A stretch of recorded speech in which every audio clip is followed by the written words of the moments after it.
Harry Jackson hauls garbage for a living, while his twin brother Daniel pops wine that costs more than rent. Except Harry's trash bags are actually saboteur bodies from his Black Ops missions. My man is a special ops captain with 12 classified kills, and his billionaire CEO brother has zero idea. Then Harry's entire team gets massacred by their own chief. Assassins crash their dinner with knives drawn, and Daniel wakes up from his nap ready to fight. Turns out Big Bro isn't just a CEO, he's boss of the Valhalla Yakuza gang. Both twins live double lives as a special ops assassin and a crime lord. Neither brother knew. I am Harry, and my only goal is to hunt down Chief Nicholas and every traitor who sold out my team. When the hit squad can't kill Harry, they stab Daniel twice and leave him bleeding out. Our boy finds his twin dying on the floor protecting his identity. Daniel's last move: set up Harry's funeral in 2 hours. Make it so convincing that Harry attends his own memorial with a knife, and when Chief Nicholas shows up to confirm the body, Harry disguised as Daniel puts a blade to his throat, asking who killed his brother. My man is mourning himself while threatening his own murderer. Then he becomes Daniel permanently, takes over the Valhalla clan,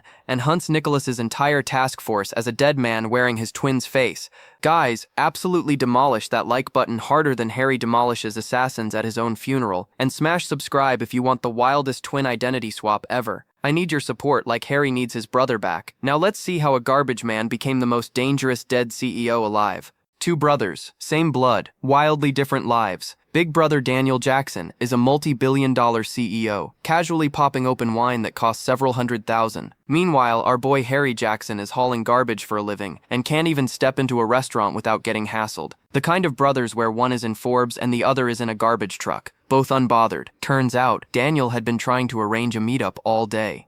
Our boy declined, too busy with the trash. Daniel thought it's just garbage collection. What's one day away? Bro really said, it's just trash. Yeah, about that trash. Those weren't garbage bags, those were the bodies of saboteurs his team had just neutralized. Because Harry's real name is Changi, captain of the Northern Operations Team, he reluctantly agreed to the outing anyway. He hadn't even hung up before a surviving saboteur lunged at him. Changi dodged, drove his elbow into the man's jaw, followed with one punch. Down. He patched up the rookie who'd been stabbed, cleaned the scene, then calmly told his brother he had an appointment, and headed off first. The way he patched up a stabbing victim and fixed his tie in the same breath. Cut to the restaurant. Our boy Harry had barely sat down before Daniel made his move. He wanted Harry to quit the garbage life, join his company, live like a human being for once. Harry shut it down immediately. Very satisfied with his current job, he said. Sure he is. Mid-conversation, Harry's phone buzzed. No number displayed, no caller ID. No good news ever came from no caller ID. He already knew something was wrong. He excused himself to the restroom and picked up. A trembling voice came through immediately. Captain, the entire team has been ordered to blackout. Everyone is getting expelled. Harry's expression changed. His mind snapped back to what happened just minutes after he'd left. The team was still at the site, chatting, celebrating like nothing was wrong. Then 6 cars pulled up. Chief Jang stepped out wearing a pleasant smile, said he had a small gift for everyone, reached into his jacket and put a single bullet into the new recruit on the spot. A gift. He called it a gift. Special forces poured out behind him, fully armed. Right then and there, Chief Jang declared the task force disbanded. Blackout order. Exterminate the whole team. Thanks for your hard work, folks. Back to the present. The voice on the line kept breaking. This happened because they were careless. Chief Jang had sold them all out. Harry cut him off and said he was coming back immediately to save everyone. Then the line went dead. Last words came through barely. Tell him to run. They're already on their way to him. He said run. Our boy started sprinting toward the danger. Different breeds. Back at the table, Daniel had dozed off waiting. He opened his eyes to find a group of armed men standing right in front of him. One already had a dagger drawn. Daniel really fell asleep at dinner and woke up to assassins. Most of us would cry. He pulled out a dagger. Different upbringing, apparently. Meanwhile, Harry was sprinting toward the restaurant with everything he had. He didn't make it far. He was stopped dead in the middle of the road. Someone confirmed his identity from a distance. That's him. Eliminate him. All of them lunged forward with knives at once. Our boy didn't even flinch. Not a blink. Not a step back. Just vibes and violence. He blocked the first wave clean, wrestled one man down instantly, struck another so hard he collapsed bleeding, slipped through the next like he wasn't even there, grabbed a leg, brought another one flat on his back, eyes wide with pure terror staring up at him. The last thing these men saw was a garbage man who was absolutely not a garbage man. Then blood suddenly splattered across Harry's face, not his. He released his grip, inspected the knife still in his hand. The blade's trajectory was almost too clean, too straight. Something wasn't adding up. Harry stripped off his shirt, raised the knife. Come on then, with his whole chest. I would have left the country. They all surged forward together, blades clashing. Our boy still faster than all of them combined, slitting one man's throat clean. Mid-exchange, 4 or 5 men at once, and he was handling it. Then one blade caught his arm. Even legends bleed. That's what makes them scary. They don't stop. On the other side, someone reported the scene had been cleared. Jang asked gruffly, "What about Harry?" The subordinate checked his watch and said a squad was already engaged. A report should come in shortly. Jang pulled out a cigarette. One squad didn't feel like enough, and ordered a second squad dispatched immediately. Kill everyone. Leave no witnesses. Back with our boy. Harry's glasses had slipped off into a pool of blood. He had one of the men grabbed by the collar, knife dragged right up to his face, and calmly asked just one question. On a fine day like this, where are your families right now? On your way to work, are they? Blood splattered. Daniel watched from nearby and felt a small twinge of regret. Kill him now and he'd never get his answer. Then a device on one of the bodies started buzzing. Harry picked it up, curious. A mechanical voice kept repeating the same thing. Target Harry detected. Eliminate immediately. Daniel calmly wiped the blood off his face with a handkerchief. His expression shifted into something completely different. Who did you just say to kill? On the floor lay 2 defeated assassins. The dagger in Daniel's hand is still dripping. Turns out Big Brother wasn't just a CEO. The genetics of these brothers, my lord. He was Daniel of TS Financial and the Yakuza boss of the Valhalla gang. Nah, they messed with the wrong brothers. They really picked the one family where both options were the wrong option. Harry walked back into the dining room and stopped. Blood on the walls. Daniel sat there, head bowed, completely unbothered. "It's fine," he said, brushed his hair aside and looked up slowly. "Harry, are these all your customers?" They got in the car and left without another word. Our boy recounted everything on the way back. Daniel listened, clutched his head, and muttered, "I see." Robert drove in complete silence up front. Daniel sat in the back ruffling his hair like a man whose entire understanding of his own family had just collapsed. He suddenly looked up. "What did you call that thing again?" Robert raised one hand from the wheel. "HID. If that's too hard, just call it intelligence." Daniel grabbed the hair tie from his wrist and muttered happily, "Right, intelligence." He tied his hair back and asked with genuine curiosity if Harry wasn't just blocking North Koreans, but also doing assassinations on the side. At that exact moment, our boy made his own discovery. Daniel wasn't just a corporate heavyweight. He was boss of the Valhalla clan, one of the biggest criminal syndicates around. 2 brothers, both lived double lives. Neither had a clue. Daniel went completely speechless. Being twins, he'd always assumed his brother was doing fine somewhere. Turns out his brother had been a ghost operative with a kill list this whole time. A lot to process. Then our boy told the driver to pull over. Daniel immediately protested. Harry explained it plainly. Those men back there were just the first wave. Stay close to Daniel, and he'd be putting his brother in the crosshairs too. They'd hunt him until there was nothing left. Daniel stared at him. "Fine," he said. "Too scared. Drop him off over there. Actually, drop him at the police station so they can find him easier." Harry told him sternly this wasn't a joke. Daniel pouted, stared out the window, and told the driver they'd arrived. "Get off." Our boy stepped out. The car door barely shut before he was already asking, "Brother, what do I do now?" Daniel answered in a low voice. Scene cut. Cut to a funeral hall. 2 large wreaths at the entrance. Black suits everywhere. Vehicles lined up. Security positioned. Everything arranged with the kind of precision that made it clear Daniel had done this before. Daniel stood at the center of it all, hands clasped behind his back, and asked Harry flatly, "Do I look like I'm joking?" In under 2 hours, Daniel set up a funeral hall. Daniel has a guy for everything. Daniel is the guy. Our boy stood there genuinely stunned. His brother had planned all of this in advance. Lucy approached and confirmed everything was ready, preparations complete, finished within 2 hours as requested. Then handed Daniel a framed portrait. Lucy didn't even blink. Lucy has definitely done this before too. Nobody in this story is normal. Daniel inspected it and turned to Harry. "Only if you die will everything be over. So I intend to let you die." Harry's own portrait stared back at him from the altar, surrounded by white chrysanthemums. Daniel explained it plainly. A performance, something learned from the Yakuza, used it to retire operatives or swap identities. Our boy asked if anyone would actually believe it. Daniel was honest. Of course they'd be suspicious. But when the younger brother of Valhalla clan's boss dies, powerful people show up. Those people become witnesses. Their presence makes it real. Harry asked if that was really enough. "As long as you believe it," Daniel said. "They'll be forced to believe it too." The funeral began. People came in numbers. Then a black car barreled into the courtyard, horn blaring like it owned the place.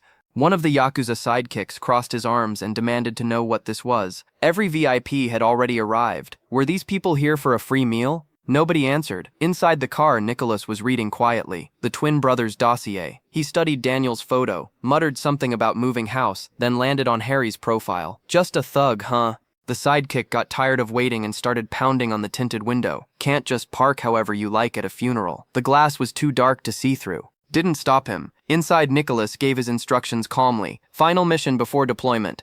Open the coffin lid and confirm the body personally. The man assigned was Mike. Mike pulled his cap low and stepped out. The sidekick looked him over with a plain face, a cheap work shirt, and sneered.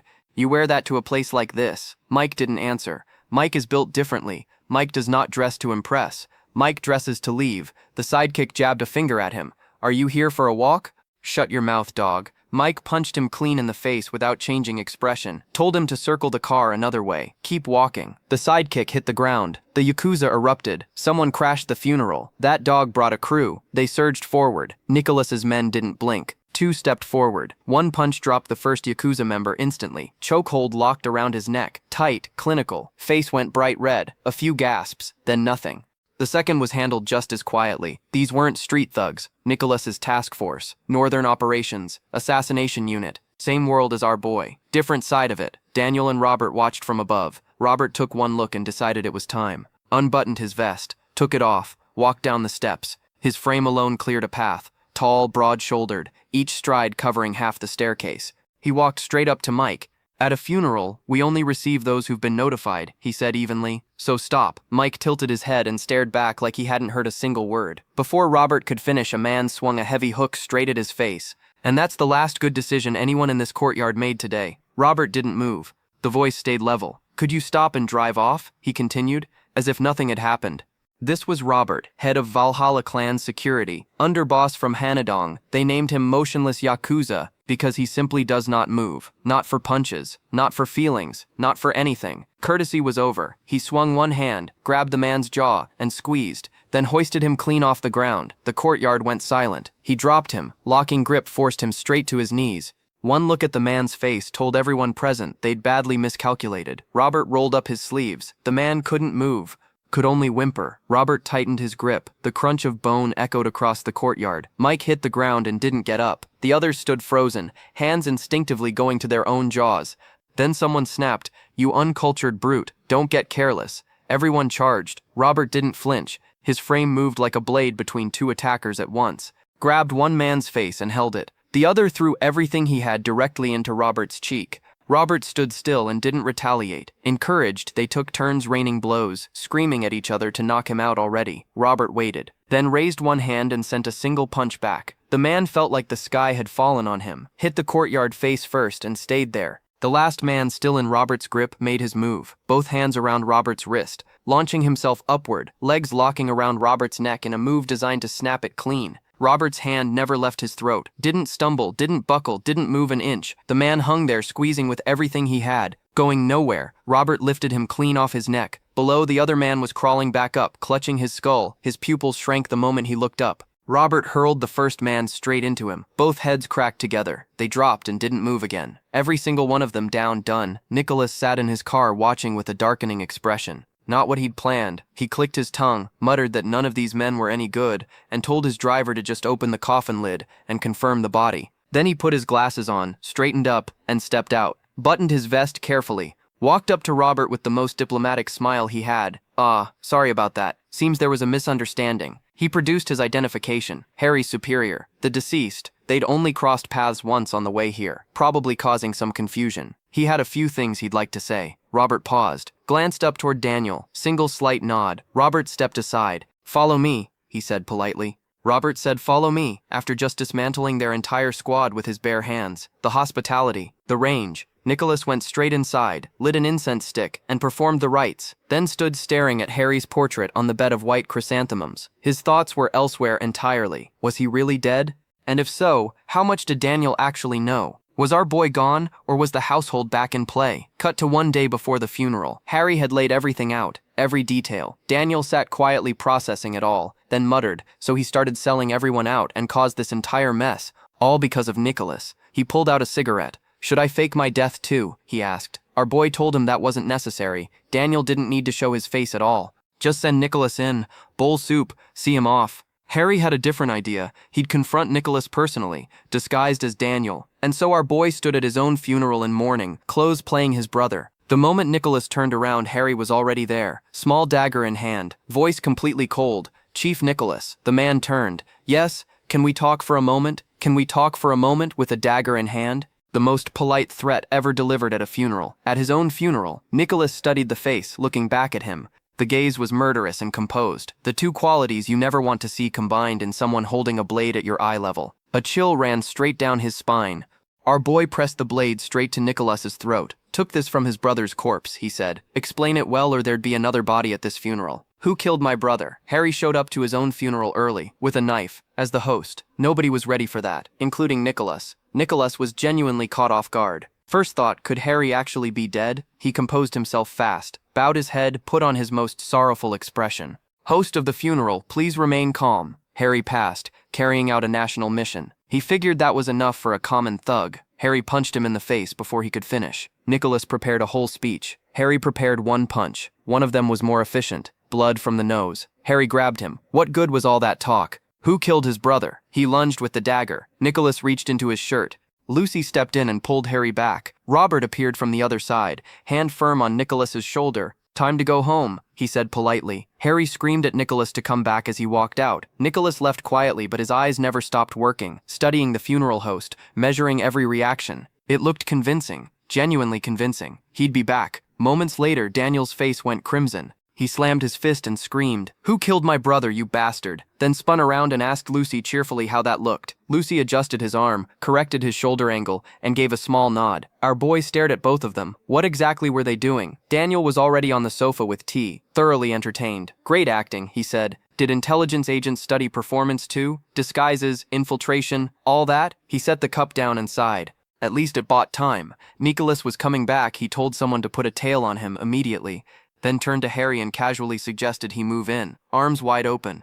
Harry slung his bag over his shoulder and stood up. Daniel immediately shouted, "What? Where are you going, you idiot?" Our boy stopped, turned slowly. At the funeral, he said, when Daniel asked if that was acting. It wasn't. He genuinely intended to kill Nicholas right there. Daniel stared at him. Daniel thought it was acting. Harry never acts. That is the difference between a businessman and a weapon. So that's why you're leaving, going to find Nicholas and duel him one-on-one. He stood up and put an arm around his brother's shoulders. "I know what you're going to say," he said quietly. "I get it, but please don't do anything. Stay here, work with me. You're still alive, act like it." Our boy looked at him flatly. "You want me to live here and be your gangster?" Daniel replied gently, "Yeah, exactly. Gangster life," and said, "We are basically the same person doing the same job." Harry walked out. One of them was right. Our boy pushed his hand away and walked out. Daniel called after him, "Hey, Harry." "Nothing." Daniel grabbed his own head and groaned. Damn it, too dumb to be his twin. He turned to Robert, took the kids and followed Harry before he caused a disaster. Our boy hit the street and spotted the tail within seconds. Found Robert standing across the road making zero effort to hide. Harry tapped his own forehead and asked if Robert was planning to keep this up. "Direct orders," Robert said, honestly. 9 cars blocked the road further down, someone in the back quietly relaying everything up the chain. Nicholas was at the airport when the report came through. He processed it, ordered continued surveillance, and hung up. His mind was still at the funeral. That expression on the host's face, the man genuinely believed Nicholas was the killer, which meant Daniel knew something. Then a shadow appeared behind him. "Don't turn around," a voice hissed, an arm draped over his shoulder. The stranger told him calmly, if he wanted his daughter back safely, he'd better listen carefully. Nicholas's hand trembled. "What do you want?" he said. "I'll do everything. Just don't hurt her." The stranger grabbed him by the throat, then told him she just wanted her dad back. Nicholas turned around. His daughter Maria stood there grinning, fresh off the plane, absolutely delighted with herself. The man had nearly just had a heart attack at an airport arrivals terminal. He grabbed her suitcase without a word and fell into step beside her. Was she tired? He asked. Of course she was tired. Hard seats, no leg room, the whole thing. Nicholas smiled warmly. Next time he'd pick her a better seat. Maria hugged him tight. Mostly tired because she missed him, she said. Nicholas declared he'd just point at the plane next time and tell it to fly faster. Maria pulled back and looked at him. So that was her dad, the power of an intelligence agent. Nicholas laughed. He just did office work, paperwork, filing. She stared at him. You don't fight people. He waved it off. That never happened. Back at Daniel's place, he squeezed the cigarette pack and looked around the empty room. They're all gone, huh? Someone bought him a pack. Lucy told him flatly. She'd have someone downstairs handle it. She had to stay with him. Daniel groaned. This felt like being imprisoned. No, Lucy said, with the energy of someone on their 5th explanation. Nicholas already had people on Harry's tail. Just the 2 of them here. Going out alone was extremely dangerous. He dropped onto the sofa arm, so he couldn't go anywhere without a bodyguard. Correct. Shouldn't be alone. A thought crossed Daniel's face. Then let's do it this way. Elevator down to the 57th floor. Daniel held Lucy's hand firmly, two black suits standing directly behind them. He turned casually and asked if someone could grab him cigarettes. Lucy hesitated. Fine. She'd get them herself. Daniel turned to the two men and gestured grandly. This is your big sister. Say hello. Lucy spun around immediately. Stop right now. Both men snapped to attention. Hello, sister. Big sister. Daniel studied them for exactly 1 second. He grabbed one by the shoulder and asked warmly, Our big sister gets more beautiful every day, doesn't she? The man replied instantly, Yes, absolutely. Very beautiful today, big sister. That answer came out so fast. That was not an agreement. That was a survival instinct. Daniel nodded slowly. Right, but why did everyone keep calling Lucy sister? The elevator went quiet. The silence of three people doing very different kinds of mental calculations. His voice dropped. Are you two of Nicholas's subordinates? The man tried to hold it together. What are you talking about? Then pulled out a blade and slashed hard. Daniel leaned back just enough to avoid it and turned to Lucy completely unbothered. Did she happen to have a spare knife? He'd forgotten his. Lucy pulled a blade from her skirt like it was a lip balm. Nobody reacted. This was clearly a Tuesday. Daniel reached over, took it politely. Excuse me. Both hitmen dropped into stances. Daniel sighed. The first thug lunged hard and fast. Daniel tilted sideways. Let it pass. Slashed clean across his hip in one motion. Glanced at the cut and remarked the man had really dressed too nicely for this. The man is bleeding and Daniel is commenting on his outfit. Different priorities entirely. The thug turned back, snarling. The knife had sliced clean through his protective gear. Daniel shoved him into the wall before he could reset. On the other side of the elevator, Lucy was already on the floor, getting overwhelmed. Daniel shouted her name. Hitman raised his blade and drove it straight down into Daniel's shoulder. Daniel glanced at the wound with mild interest. Lucy, you okay? Been a while since he'd been stabbed. Almost forgot what it felt like. His mind was already working, though. These men were targeting Lucy deliberately. He counterattacked instantly. One slash across the knife hand. Man got half a scream out before dropping. The second thug turned back to Lucy. Daniel swung across to block. Thug spotted the dagger on the floor and reached for it. Lucy got there first. She kicked a weapon across an elevator floor and knocked out a trained hitman in the same breath. She has been underestimated for the last time in this script. Daniel wrenched the last blade away. Man pulled a second knife from behind his back and came in fast. Daniel grabbed his wrist and yanked him forward. Arms wide open, he said. Welcome, dogs. Two blades sank into the suited man's body. His arm locked rigid. He cried out, wait, but no one gave a damn to his request. The elevator just dinged. Doors opening. Two bodies. Have a pleasant evening. Guards downstairs turned as the doors opened. Daniel stepped out and asked pleasantly if they were doing their jobs properly. Hadn't noticed anything unusual up there. The guard spotted the blood immediately. Director, your shoulder is bleeding. Daniel stopped him. Anyone got cigarettes? Stabbed in the shoulder. Two men down upstairs. And the only complaint was about cigarettes. Daniel's priorities have never moved an inch. The guard reached into his shirt. Daniel watched a dagger come out instead and froze for exactly 1 second. Lucy's jaw dropped. Lucy has seen everything in this story. Every single thing. And her jaw still dropped. That means something is wrong with her. Daniel grabbed the man's face and squeezed. He said cigarettes. This thing was too big. Too heavy. He trapped the dagger, drove it back, yanked the human skin mask clean off with his other hand. The assassin underneath smiled. Director, don't pull it. He deliberately brought a big one, especially for him. Daniel hit him hard. The man launched backward several steps, recovered instantly, and immediately started doing knife tricks. The showmanship of this man in a hallway fight is genuinely impressive. Daniel studied the blade. This one was fast. Forget the cigarettes, he said. Just hand over the knife. A subordinate shouted from behind. Director, Lucy is still here. Both of you step back. Daniel didn't look away from the assassin. Hand it to me, he said quietly. Don't rush straight at him. He took the karambit, told them to get Lucy out immediately, and protect her. They moved fast. Lucy was already being pulled back toward the elevator when she called out, Director, didn't he tell him not to open the door for strangers? She is being evacuated from an active assassination attempt and still found time to say, I told you so. Lucy is built differently. The elevator closed and rose to the 82nd floor. Daniel stood alone now, a blade in each hand, and advanced. He said, what now? He'd already guessed the lucky number. Don't give him any more nonsense. The assassin scoffed and said, Daniel, you're so talkative, my man. This assassin is not ordinary. He already knows Daniel's name. He is a member of the Nicholas Task Force, Core Assassination Unit. Nickname, Kevin, the Ghost. Daniel was caught off guard for just a moment. You know my name? His eyes dropped to his own wound, deep. This needed to end fast. Kevin replied smoothly. If he'd had the chance, he'd have loved to kill his brother personally. Then he lunged. But he only had one question. Was that thug Harry really dead? Daniel squeezed the blade and shot back. What, was he kidding? Someone got paid a hefty sum for this, didn't they?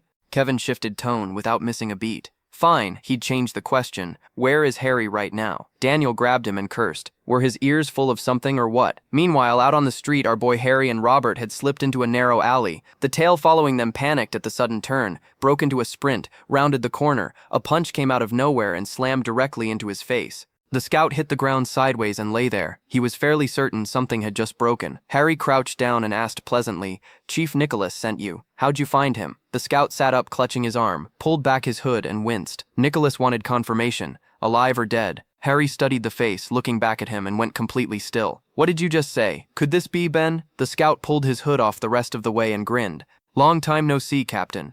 Robert stepped forward in genuine surprise. These two knew each other. "Of course," Ben said, then immediately pointed his swollen wrist directly at Harry and shouted, "Uncle Gorilla, what are we doing about this?" "Look at it!" Harry grabbed his teammate's shoulder and held on tight. "Sorry, Ben, he should have been there. Only he survived." Ben's voice caught slightly. "Being alive is enough," he said. "You're alive."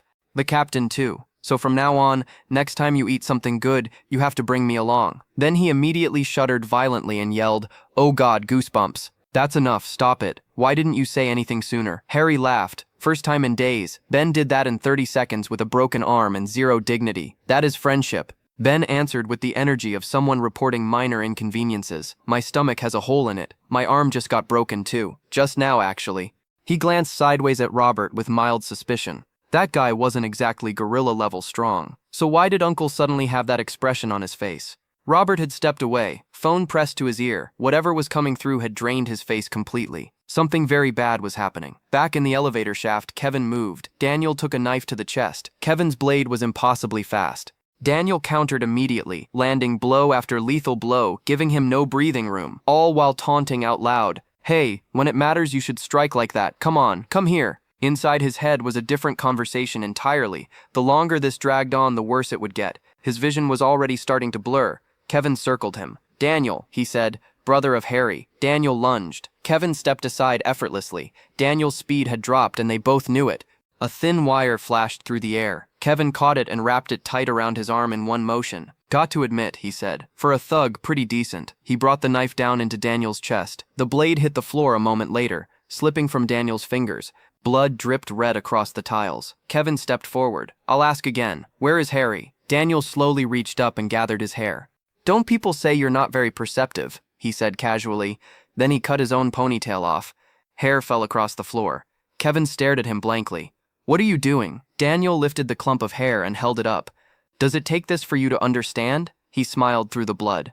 "I am Harry, stabbed twice, bleeding out, and still managed to make it theatrical." Daniel really saved the best reveal for last. Kevin went completely still. "What?" He studied the face in front of him. "No. Impossible." Daniel gritted his teeth and laughed. Truly no eyes on this one. He charged back in, determined to finish it, or at minimum make Kevin believe Harry was dead. Kevin blocked and snarled that Harry couldn't possibly be this clumsy. "Finish him already." He raised his knife. Daniel drove a punch hard into his side. The wire cord tore his hand open, and blood sprayed, but he didn't stop. He growled that those hairs earlier were a bit annoying. Kevin twisted to dodge just a half-second of distraction. Daniel took it. One quick slash straight across his face. Kevin screamed and hit the ground, hands clutching his face, moaning continuously. Daniel stood over him. "Come on," he said. "Get up, keep fighting." Kevin crawled back up, shaking with fury. "You ignorant thug." He surged forward, snarling. Daniel grabbed his arm and locked it. The dagger kept chopping down relentlessly. Kevin's mind was starting to crack. Could it really be like this? The eyes staring back at him were completely bloodshot, overflowing with killing intent that had no ceiling. He was starting to believe it. The man in front of him was really Harry. Daniel was not acting. Daniel was not performing. Daniel was bleeding out and fighting for his brother's life with his brother's face and his brother's name. That realization cost him everything. His assault turned desperate, muttering over and over that he couldn't die here. He couldn't die. Daniel subdued him in seconds, controlled the dagger wrist, turned the blade back, drove it into his shoulder. Kevin screamed. One decisive slash across the abdomen. Kevin collapsed to the floor, face flooded with panic and pure terror, staring up at the man standing over him. This really was Harry. Daniel stood towering over him and said one final word. Kevin looked up at that icy gaze and scrambled backward. Don't come closer." Daniel raised the dagger. Kevin had almost nothing left. He gathered every last scrap of strength, swung a desperate defensive strike, and managed to drive his blade into Daniel's shoulder. Daniel collapsed. The dagger tip hit the floor inches from Kevin's neck. Neither man moved. Kevin lay there for a moment, staring at the ceiling. Then he looked at the body on top of him. Harry. He shoved Daniel off and dragged himself upright. Outside, a car had just pulled into the courtyard.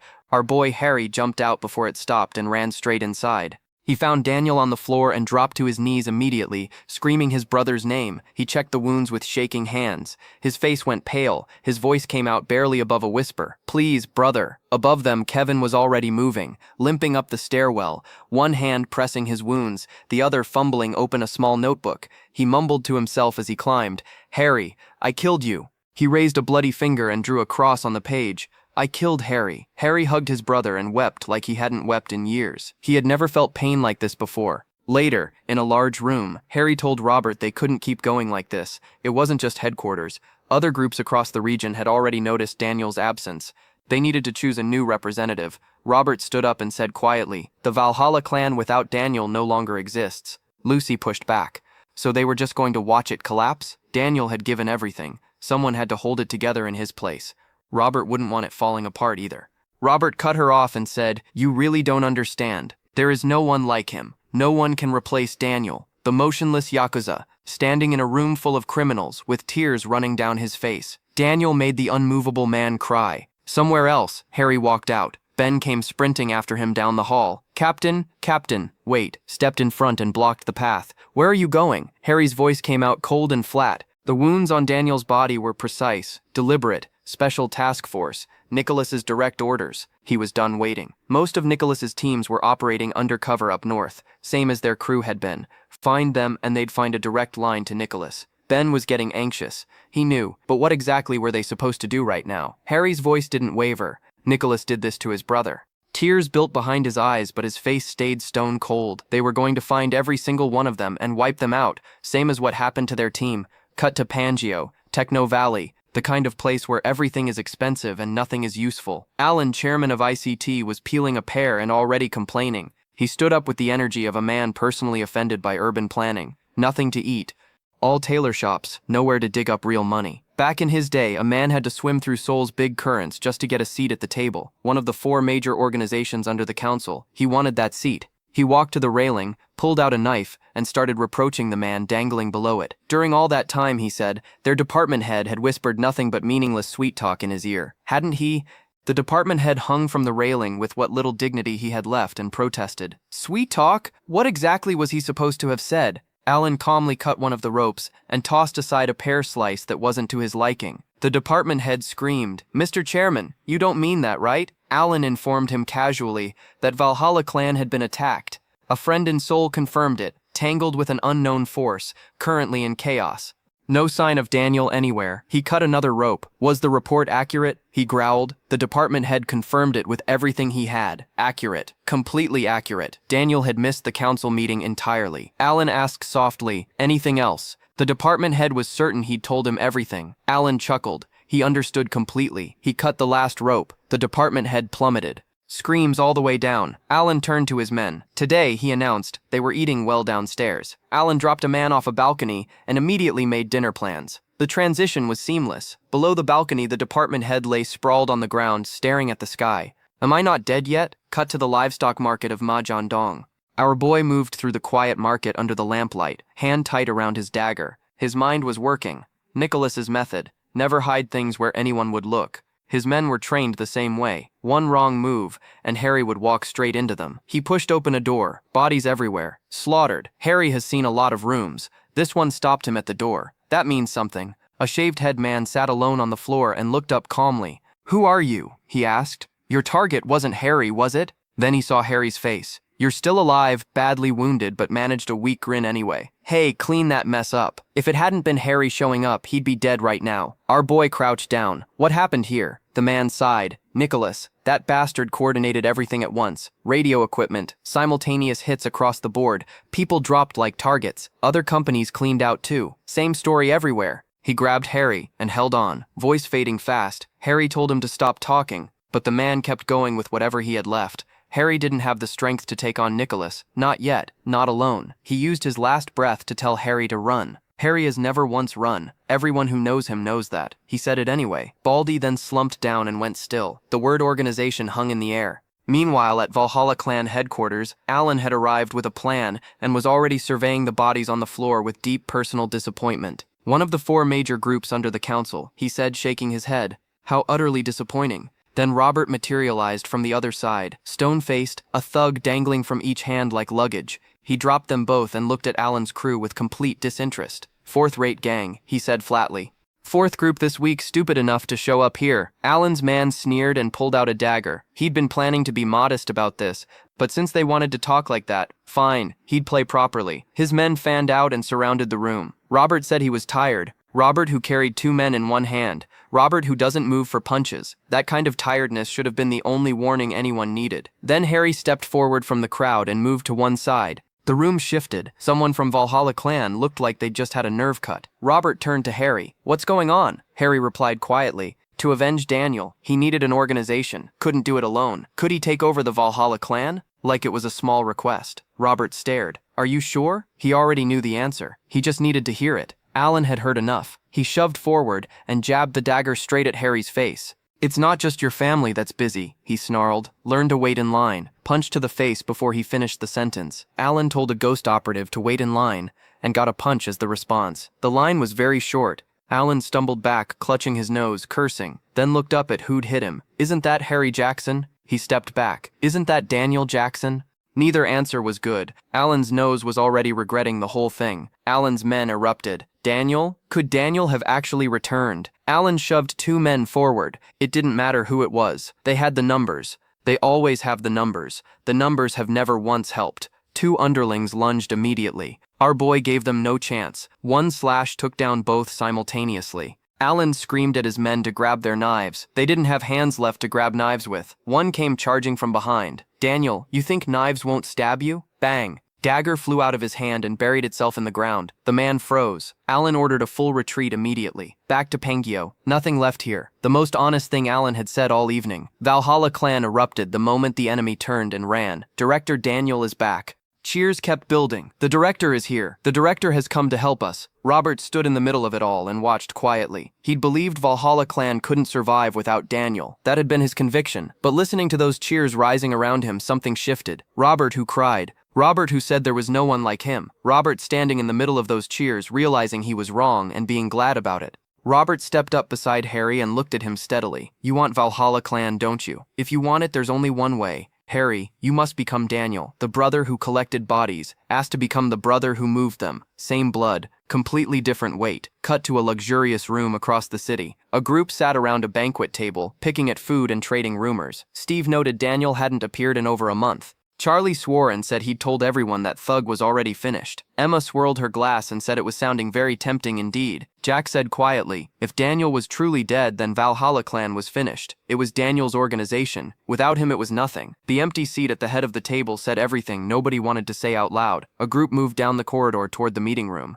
A hand brushed the curtain aside. Our boy walked in with Robert and Ben behind him, sat down and smiled warmly at the room. Hey, he said. You all must have been so worried about him. Had he known he'd be away this long, he would have brought souvenirs. Harry was already slipping into Daniel's skin. The posture, the ease, the casual ownership of every room he walked into. Nobody in that room had any idea they weren't looking at Daniel. Daniel picked up a dagger. Lucy immediately reached over and adjusted his finger behind the blade spine. That position added real power to the edge. Did anyone at that table actually pay attention to details like that? Someone certainly will, she said evenly. If your opponent sat on the board, he needed to be far more careful. She laid it out plainly. The most notorious crime bosses in Seoul met with the board to prevent gang conflicts and encourage cooperation. In reality, they were all waiting for someone to bleed first. That was why the Valhalla clan was involved. That was why the board mattered. Our boy nodded. That's why he'd told her to be more careful. He paused. Honestly, he wasn't certain this was the right call. Why protect the Valhalla clan at all? He placed his finger precisely along the blade spine. He needed the Valhalla clan, powerful enough, stronger than anything else on the board, to make what he was planning possible. That was why he needed the board, to fulfill his vow. High above the city at a construction site, 2 men watched the burial work below. Seoul Police Chief James clapped Nicholas on the shoulder. Truly admirable work, he said. Exceptional skills. Nicholas replied modestly. All thanks to the chief's support. The men were capable. James waved it off. No, it was Nicholas's operational genius that mattered most. Why else would those people end up buried down there? Nicholas gazed into the distance. A sacrifice, he said quietly, for a brighter future. James clapped again. Well done, truly special. Do the dirty work for a brighter future. That's exactly what they always said. The delegates were anxious lately, the northern mood unreadable, and personally James had been completely swamped, people telling him to do this, handle that, non-stop. Then his hand landed on Nicholas's shoulder, and his tone dropped to ice. But why? He asked slowly. Are you trying to make him so angry? Finger jabbed into Nicholas's chest. Getting rid of a few pests was really that hard. Did he have any idea how many resources had been burned cleaning up his mess? Eliminate Valhalla clan. Eliminate Daniel. Did he not understand how influential they were? Nicholas bowed slightly. That was precisely why they'd brought it to the chief. All authority rested with him after all. James bellowed. His authority. Nicholas reached over and snatched the badge clean off James's chest. The rooftop went silent. James stared. What? Nicholas looked at the badge calmly. Sir, you should know by now who the real boss is here. The chief's role was police chief. What they needed was a leader, not a puppet. He threw the badge into the dirt. Countless people could replace him. If he didn't like his role, he could get lost. A bodyguard grabbed Nicholas by the collar immediately. Some nerve. The police chief was his superior. James allowed a small smirk. Throwing his badge around like that, go fetch it back then. Nicholas slammed the bodyguard into the ground before anyone moved. One kick, stayed down. James's men froze. Gun barrel pressed against the police chief's head. Should I bury you alongside them? Nicholas asked pleasantly. James dropped to his knees immediately. Hands on his head. Mr. Jang, he said. He was wrong. Very wrong. Nicholas looked down at him. He'd buried his own men alive before. Did James think he'd lose sleep over him? The chief scrambled. He'd handle everything. Right people on the board. He'd make it work. Nicholas holstered the gun. Get it done. No excuses. James was still trembling. Yes, sir. Of course, sir. Nicholas turned to leave, then stopped. Hey. James snapped to attention. Yes, Chief Nicholas. I want to meet Daniel. On the way over, Robert had handed Daniel a stack of documents on Michael. Our boy flipped through them in the car, asked if all these were board members, and remarked it wasn't that many. Robert told him the numbers weren't the point. The connections were. Daniel set them down. Strong relations or not, he'd find the weak points. Just had to handle it exactly the way Daniel would. He pulled out a chair, sat down, and asked the room pleasantly whether they'd been talking about him. Emma lit up. Daniel, is that really you? You even cut your hair. She almost didn't recognize him. Trying to make an impression, he replied, apparently not working. Charlie glanced sideways with the expression of a man who'd been robbed. Lucky escape. Someone must have stabbed him and missed. He'd thought his turn had finally come. Daniel picked up the chopsticks and looked across the table. Not using yours? Could he take them? Charlie gritted his teeth so hard his glasses shifted. Steve pushed them back up and returned to business. Mr. Daniel, while he was away, they'd had some discussions. Our boy smiled warmly. Everyone must have been so worried. Should have brought fruit or something. Steve stayed measured. They'd heard his younger brother had passed. It must have been difficult. He hadn't been in contact. Not like him at all. Charlie jumped in. The funeral was apparently quite something. Heard there was even a knife fight. Daniel nodded agreeably. Oh yeah, he was curious about that too, actually. Steve set his glass down. So to summarize, did Daniel currently deserve to keep his seat at this table? Our boy stood up slowly. If you know someone is in trouble, he said coldly, why not go help them? He pulled out a dagger and drove it straight into the table. Who exactly were they talking about? Valhalla clan was still standing. Did Michael think otherwise? Steve frowned, voice tightening. How could they accept those words? Was he trying to make enemies of all of them? Our boy let it land clean. He'd be blunt. Valhalla clan would not be joining Michael. Not now. Not ever. Do whatever they want. He walked out. Everyone followed. The car hit the road fast. Ben was already in the back seat fiddling with some device he'd found. Robert caught Daniel's brooding face in the rear view and asked the obvious. Michael was their rival now. What was the plan? Our boy stared out the window. Something felt off. A car swung out and blocked them dead in the road. Robert slammed the brakes and swerved hard. Ben shouted, which idiot was that? 3 more cars spun in from the sides and boxed them completely. Doors flew open. Charlie stepped out already screaming Daniel's name, saying that at the meeting he barked, strapping a weapon to his fist. He charged straight at the car and put a punch clean through the window. Glass everywhere. Daniel's face didn't move. Charlie leaned in and said it loud and clear. As he'd said at the meeting, they could do whatever they wanted. So let him lead the Valhalla clan. Rewind slightly. Same car, same road. A few minutes earlier, Ben had been poking at the door panel and asked, Team leader, sorry, director, if he turned this with the side mirror move. Daniel said yes. Robert told him to stop blocking his driving and behave. He glanced at Daniel's expression in the mirror and brought up the real question. They'd just withdrawn from the main association. The entire association was their enemy now. Our boy said okay. He'd trample them all underfoot. But first, they needed to find the rat inside the association. Ben's head snapped up. A rat? Who? Robert asked why he thought that. Daniel laid it out. The funeral was chaotic. Killings. A knife fight. For a director's funeral that gets reported to the main association immediately. Standard procedure. But the killings inside Valhalla clan had nothing to do with the funeral. Someone fed that information deliberately. Ben grabbed his own head and groaned. Yeah, that was it. Goosebumps. Why did he feel completely lost right now? Robert's grip tightened on the wheel. So who is inside the main association? Daniel looked out the window. He'd already known for a while. That's why he'd kept his distance, he said, until he found the rat himself. Robert grew curious. How exactly was he planning to find them? Probably directly, our boy said. They'd already disturbed the nest. The rat would stick its head out on its own. Sure enough, Charlie was now standing outside the car wearing a mocking smile. Daniel, he called out. Come down now. Daniel didn't move. No gun? Was he going to make him drag that precious body out himself? Our boy studied him through the glass. Charlie and Valhalla clan had harbored mutual hatred for years. Hostility is always clear as day. This guy was a rat. Ben stuck his head out the window and addressed Charlie's fist on the shattered glass. Could have just opened it, you know.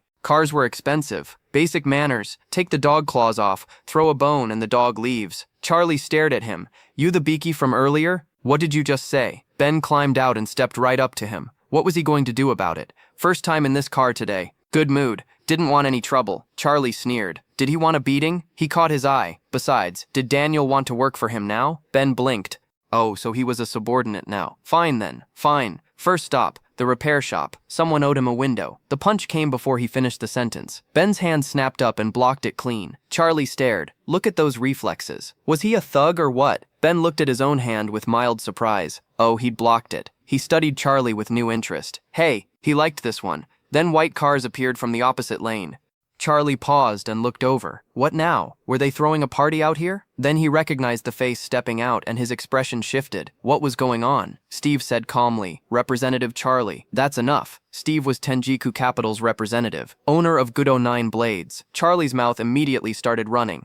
Oh my. If young Master Steve's men said stop, then they simply must stop. What now? Wasn't this enough already? Following him around all day and now crashing the party too. Tenjiku. He wasn't even sure they had any real backing. A hand landed on his shoulder from behind. They've got the cloud, a voice said cheerfully. Charlie turned around. A tall, middle-aged man stood behind him, smiling warmly. He said he remembered not so long ago Charlie had been crying about some scar on his back. He'd really grown a lot since then. Charlie froze and asked the man in the white suit, Michael, what exactly brought him out here? Ben immediately craned his neck back into the car and whispered to Robert. What was happening out there? Who was that uncle in the white suit? Those two looked like they were about to film a long-running drama. Could someone call it a cut? Robert replied quietly. One of Tenjiku's 9-Ways elite.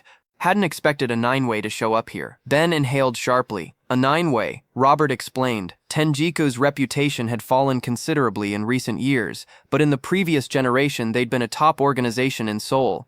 Their elite team had 9 members. They were called the 9-Ways. Ben processed this with genuine reverence. Anything involving gangster uncles at that level was seriously next tier. Outside, the reaction confirmed it. Charlie's men had gone completely pale, legs visibly unsteady. 9-Way Michael, that old man, was that really him? The senior surveyed the juniors around him with calm, unhurried eyes. These kids had no ambition whatsoever. Michael, CEO of Tenjiku Capital, leader of Godo's 9-Ways, ranked second in overall strength. Just the name alone was enough to make Charlie recalculate everything. He cursed under his breath. Why was Tenjiku showing up here? This was between him and Valhalla clan. What gave them the right to stick their noses in? Robert stepped out of the car and greeted him with a respectful bow. Senior. It's been a long time. Charlie's jaw dropped. What? Michael opened his arms wide. Hey, Robert, when did you get so big? Robert replied evenly that he should have come to pay his respects sooner. Hadn't expected to run into him like this.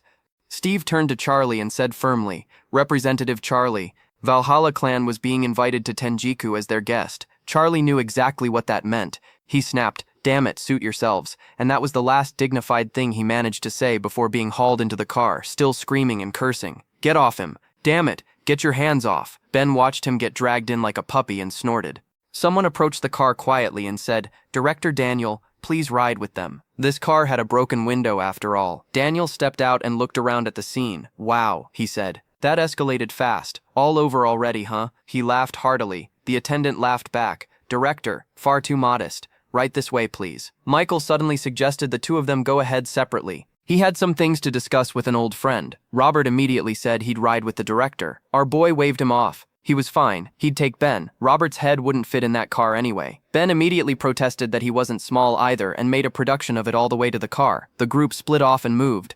Once the others clear out, Robert and Michael are finally alone. Michael glances at the shattered car window and cuts straight to the point. Charlie's gotten stronger, no question about it. Then he asks Robert why he still hasn't joined the Tenjiku clan. Robert doesn't even blink. Not interested. He's in the Valhalla clan now. Michael reminds him that his roots go way back with Tenjiku, and that there's still a seat with his name on it. Robert shuts that down too. Valhalla is his, and he's got unfinished business there. Michael just smiles and says that's funny, because as of today, Valhalla won't exist anymore. Robert goes completely still, eyes wide. That one actually landed. Meanwhile, Daniel is staring at Steve in a car. Our boy just walked out of their general assembly and pulled his entire clan with him. Steve asks if he's really sure about this because consequences tend to be permanent. Daniel tells Steve to stop dancing around it and just say what he wants. Steve keeps it simple. He needs power. He wants their support. Daniel leans in. What's the real goal, Steve? Steve opens his mouth to answer, and then someone knocks on the car window.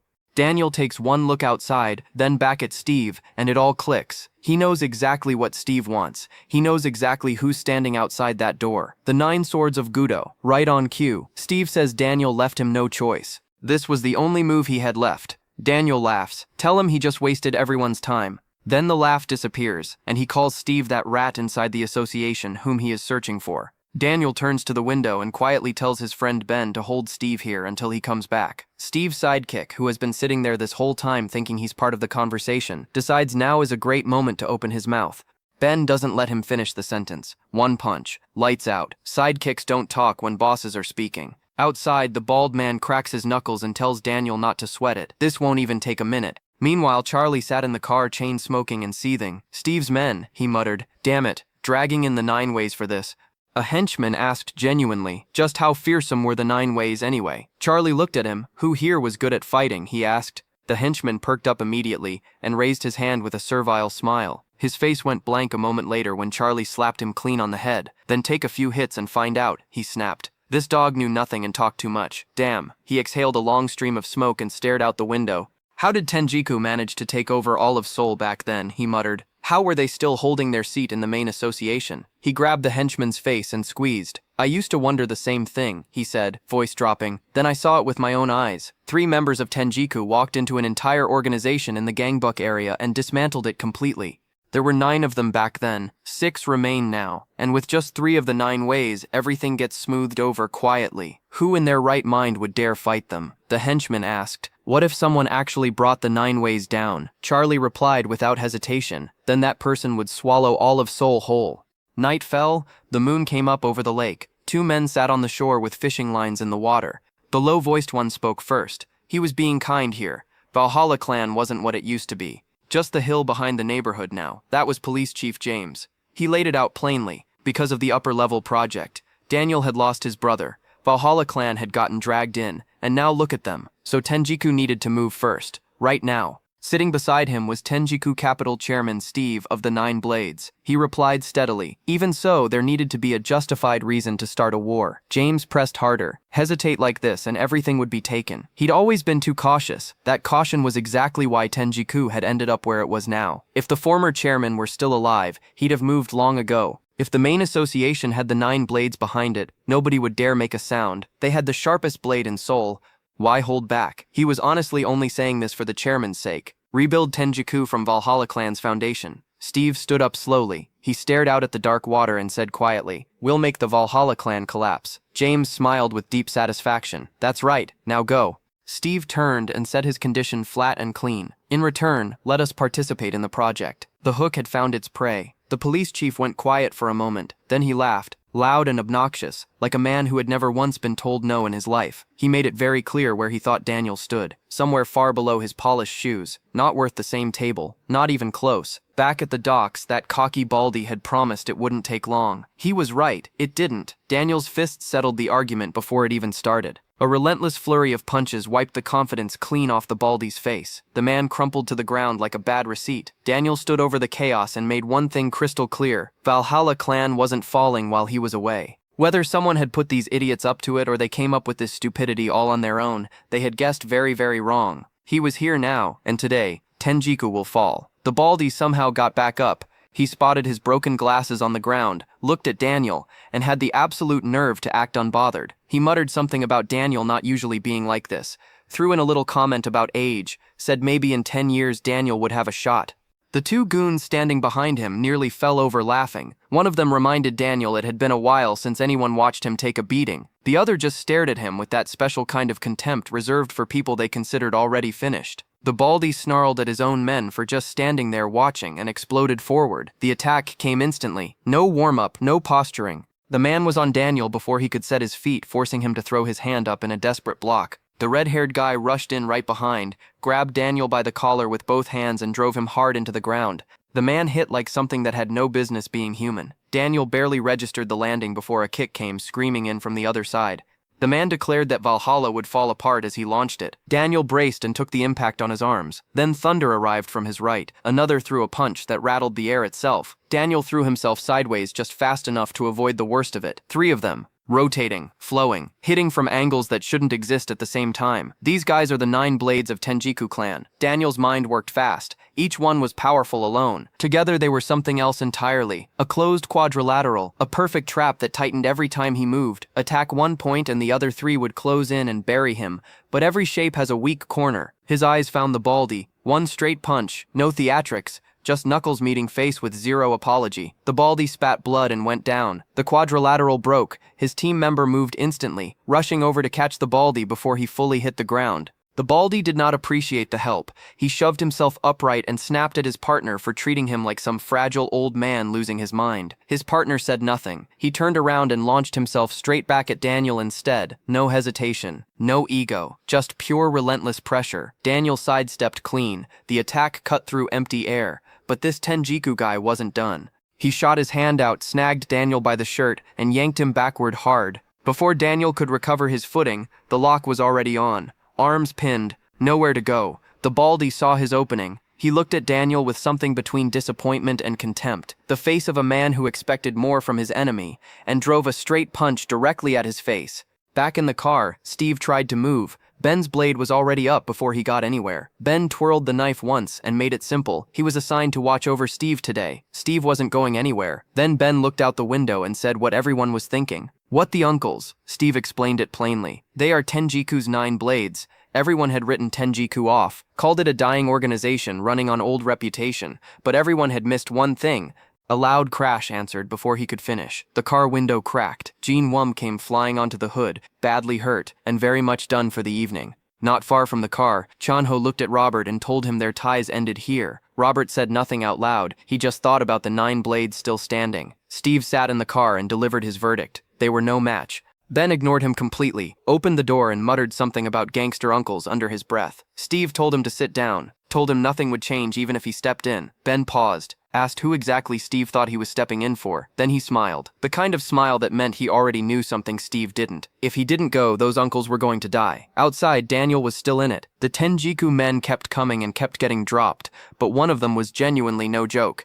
He caught Daniel clean and punched him hard enough to draw blood. Then he stopped, looked at the mess around him and told everyone calmly that Valhalla would fall. More men poured in behind him. Ben hit the ground running, one kick straight to the face of the nearest guy, sending him staggering sideways.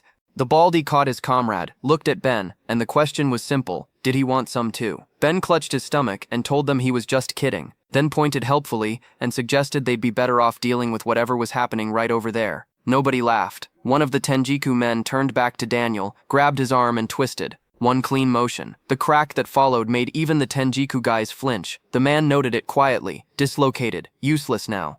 The baldy started shouting to wait. Too late. The man was already launching a kick forward. Daniel reached out and caught the leg. Cut to the past. Harry and his instructor, mid-duel. The instructor had figured Harry out a long time ago. The man wasn't just strong. His body was built without flaws. Fighting, mindset, pain tolerance, all of it dialed to the maximum. The type that doesn't go down when hurt. Some people are just wired that way. The mind and body are so locked in sync that breaking one isn't enough. The only way to stop someone like that was simple. Bind the legs, pin the arms, take away the movement entirely. When the body can't move, even the strongest mind eventually cracks under the pressure. The instructor had found that exact weakness. He locked Harry's hand and applied the pressure. Harry's wrist screamed. The instructor looked down at him and said it hurt, right? Then told him it wasn't good enough yet. They were going again, back in the brawl. Tenjiku men were flat on the ground, groaning. The baldy was drenched in cold sweat, staring at Daniel like he'd just seen something that shouldn't exist. He asked if Daniel was even human. Steve moved to step in,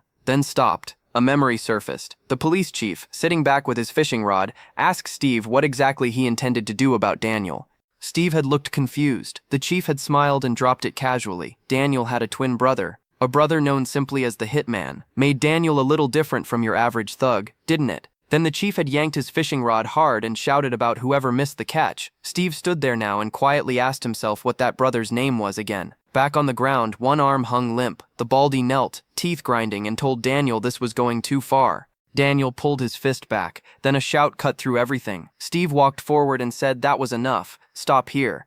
The baldy looked up, confused about what Steve thought he was doing. Steve stepped in close. Something had felt off from the very beginning. Even when Daniel was on the ground taking hits, something didn't sit right. He put a hand on the man's shoulder and said it plainly. Time to talk. Just the two of them, Harry Jackson. Some of the men looked straight at him. The eyes, the movement, the way he carried himself. Twins. Steve said it bluntly. What happened at the association, and what just went down here? None of it matched Daniel, not even close. Daniel shrugged him off and asked coldly what the difference was. Said Steve already knew who he was, then gripped his own wrist tight and asked one quiet question. Could he even keep living like this? Steve frowned slightly, looked at him, then shifted gears. Director Daniel. They could negotiate. Daniel said nothing for a moment, just thought about it. Ben's hand went up across the way. Big smile. Ceasefire signal. He called out asking what the two of them were even arguing about and announced a temporary ceasefire to everyone, like he was hosting a dinner party. Uncle Michael huffed, deeply unimpressed, and both sides sat down. Steve opened by admitting Valhalla had been underestimated.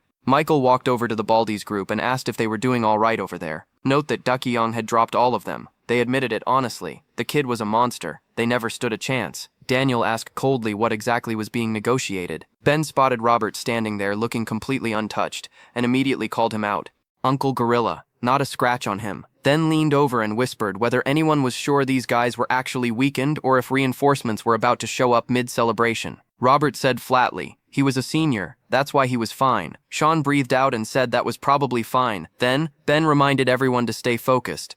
Steve produced a confidential file. Tenjiku had received a direct order to wipe out the Valhalla clan. Who issued that order and exactly why? All of it was spelled out in the document in his hand. He put it on the table and made the offer straight. He would hand that information to Valhalla. In return, Valhalla and Tenjiku would become allies. Two birds, one stone. Tenjiku gets stronger. Valhalla gets a back. Daniel stood up and killed it immediately. If that was the bargaining chip, they could forget it. Then asked plainly what would happen if he just wiped out Tenjiku right now and took the document anyway. Michael laughed, told him to go ahead and try, said the kid was getting cocky. Robert stopped him, told Daniel to reconsider. It was a good offer for both sides. Valhalla would gain Tenjiku's trust on top of everything else. Daniel rubbed his forehead, took a moment, then said it straight. The way they all operated made him sick. Tenjiku or whatever they called themselves. Gangsters, all of them. His voice dropped lower and harder with every word. Trust. 2 words built on trust had cost him his comrades, cost him his brother, and everyone in this circle knew exactly what he meant. Robert reminded him quietly. Daniel grabbed him by the collar, teeth grinding. Tell him one thing clearly. Call him Daniel, not Harry.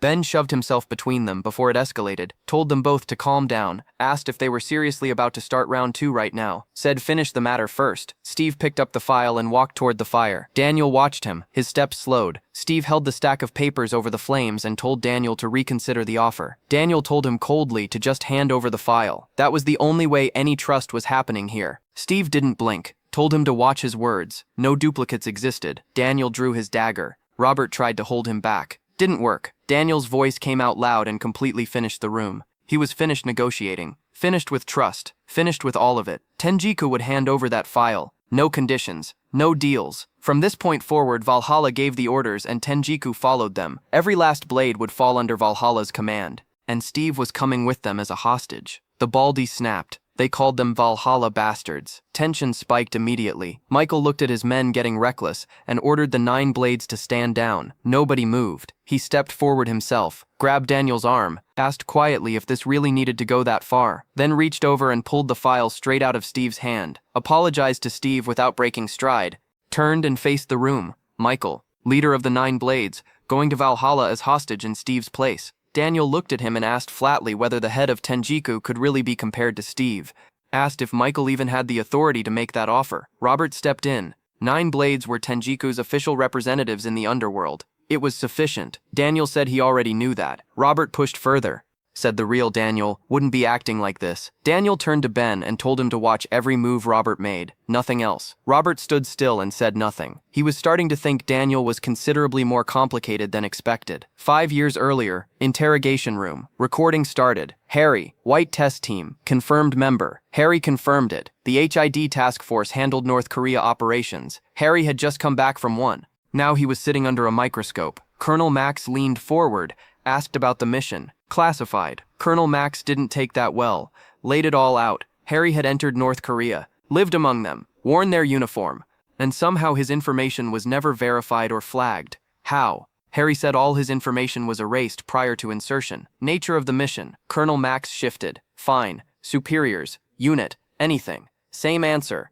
Everything confidential. Give him a secure line. Colonel Max stood up. Done with patience entirely. Said the North Korea operation sat badly with everyone. Harry had an obligation, a duty, called it a simple misunderstanding that just needed clearing up, then leaned in close and snapped his fingers. His words carried weight here. If he said Harry was a communist, then that was exactly what Harry was. Harry wasn't spotless either. The smart move was to confess and let it settle quietly. The door opened. A man walked in and introduced himself calmly. Chief Nicholas, Special Intelligence Unit. He had heard one of his people was being held and came to sort it out personally. Colonel Max handed him the file and asked what the trouble was. Internal counterintelligence was his department and he made that clear. Nicholas bowed slightly and told him he must be joking. Internal spy. This kid was family. Colonel Max was not amused. Asked Nicholas if he thought this was a game, put a cigarette in his mouth and said it again plainly. The kid was a spy. Nicholas immediately produced a lighter and lit it for him, then told the colonel respectfully but very clearly that a mistake had been made. Said it slowly so nothing got misunderstood. The kid sitting in that chair was not an internal spy, not a communist, not anything of the sort. He was family. And Nicholas was saying it one final time, so there would be no regrettable misunderstandings going forward. He removed the handcuffs himself, told Harry to get up. They were leaving. Colonel Max was not mildly annoyed. He was furious, growled about reporting Nicholas straight to the higher-ups, demanded the guards arrest both of them immediately. The guards didn't come. Colonel Max ran to the door and stopped dead. Every single guard was flat on the floor. Outside, Nicholas walked out shaking his head, complained that he had barely just returned, and his superiors were already chewing him out because of this. Harry said it wasn't his fault. Colonel Max had been deliberately pinning the spy label on him from the start. Nicholas gave a dry laugh and looked him over. Said nobody would believe this kid was a spy, just by looking at him. Told him all he needed to do was say he surrendered and move on. They trusted each other like family. Then looked at what Harry was wearing and said plainly that if his own daughter or Harry ever turned out to be actual spies, he would eliminate them both personally and save everyone the trouble. Harry smiled slightly, asked if Nicholas thought what he just did to Colonel Max, his direct superior, was exactly appropriate behavior. Nicholas shrugged, said it was all under the state anyway. He wasn't losing sleep over it. The car door flew open, and Ben's guys spilled out immediately, started mocking him before he even reached the vehicle, asking what took so long, calling him a spy, saying they were all starving and it was time to eat. Ben was dressed and groomed like a North Korean militia soldier, grinned at Harry and told him welcome back home. Harry sat holding the photo. The memories came back all at once. Then the doorbell rang. He told whoever it was to come in.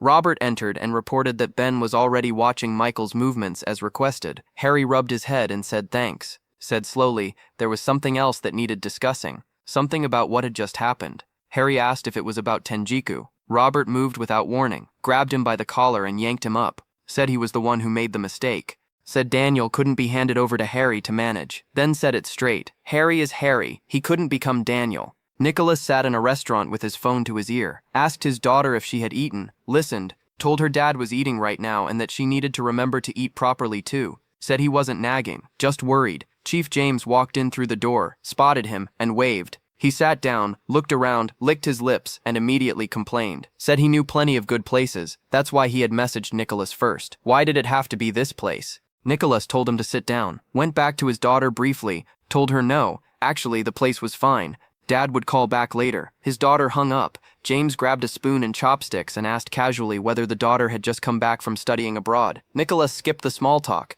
Told James the matter with the association had concluded successfully. James looked up like that wasn't the answer he wanted.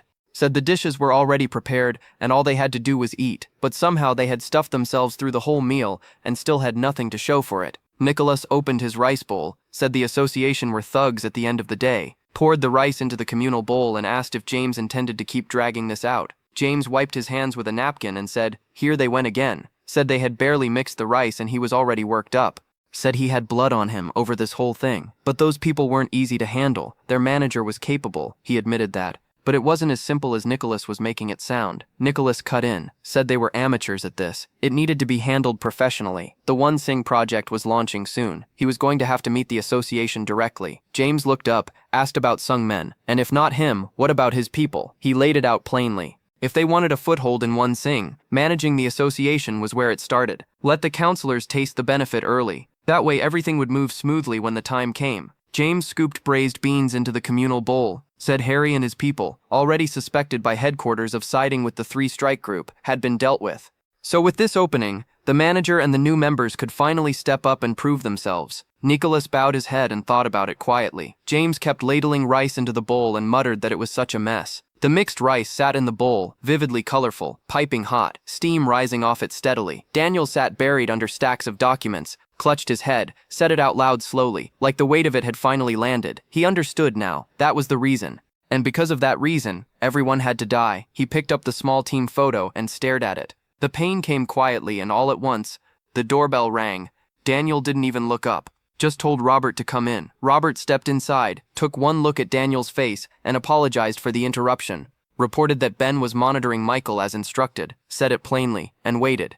Daniel kept his head down, told him he'd done well. Robert said simply that this was Valhalla's business. Across town where Ben was keeping watch, the atmosphere was considerably lighter. Ben called out cheerfully that nothing unusual was happening.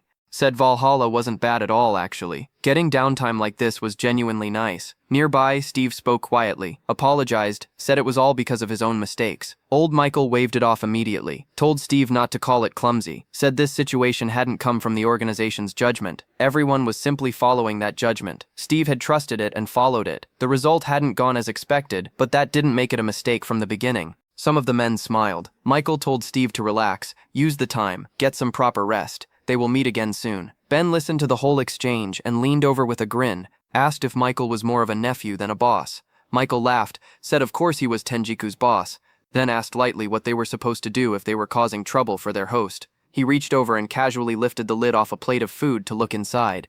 Said simply that this was his choice. He accepted it. Ben blinked, pushed back a little, said it seemed more like the boss's choice. Whatever the boss said, that's what happened. In the end, Michael had been brought here under those exact circumstances. Michael closed the plate slowly and said he saw it a little differently, asked whether Valhalla was really that kind of organization. Said if it was, Valhalla was genuinely disappointing. Ben said nothing for a moment. Older Ginger really was spicier. Back in the office, Robert said it plainly. He thought he had made a mistake, said he shouldn't have handed Valhalla over to Harry in the first place, told him to drop it. Harry pushed his hand away and snapped back, asked if Robert thought he was a child, said either hand it over or don't, asked what exactly Robert was trying to protect here, said he needed an organization for revenge. That was the entire reason Tenjiku had been exposed the way it was. So what was the problem? Robert said it bluntly. The approach was wrong. The first step was that Harry had to actually become Daniel. Harry frowned, said that was exactly what he was doing. He was impersonating Daniel. Robert shook his head, said if he were really Daniel, Valhalla wouldn't be operating the way it currently was. Valhalla was an organization built entirely on trust in Daniel. That meant every single person inside it needed to believe, not in Harry, in Daniel. Harry brushed the hair off his forehead and stared at nothing for a moment. Trust or methods? He asked quietly what exactly he was supposed to do. Robert looked at him. Even now, the association still thought the kids were just playing around. Daniel turned to Robert with a flat expression, asked what exactly belief had to do with anything. Said in an organization, the boss gives orders and everyone follows. Simple. As for methods, he would use force, crush them like the thugs they were. Asked if there was a problem with that. Robert loosened his tie, took off his vest, told Harry to show him first how those kids played. No more words. He launched forward immediately. A hard knee drove straight into Robert's midsection. Robert blocked it clean, grabbed his collar and slammed him into the ground. Daniel hit the floor and frowned. That was not a light throw. Robert stood over him and asked if that was all. Asked whether Harry was supposed to be an intelligence officer or not. Daniel drove a heel straight up into Robert's jaw. Robert flew back. He sat up slowly, touched his jaw, looked at the bruise already forming. In the detention room, Michael had been talking for a while. He laid it out for Ben methodically, an organization that uses pure force to make people submit. Who would genuinely follow something like that? Ben kept calling them thugs. Did he actually know what that word meant? Michael said it plainly. They were men who lived by their fists and believed in each other's pride. People like that gathered around shared interests and started wars. Some fought side by side. Some buried knives in backs. That was what thugs were. And somewhere inside all of that, people who truly believed in each other emerged. The ones who stayed completely loyal. Back in the office, tables and chairs were overturned.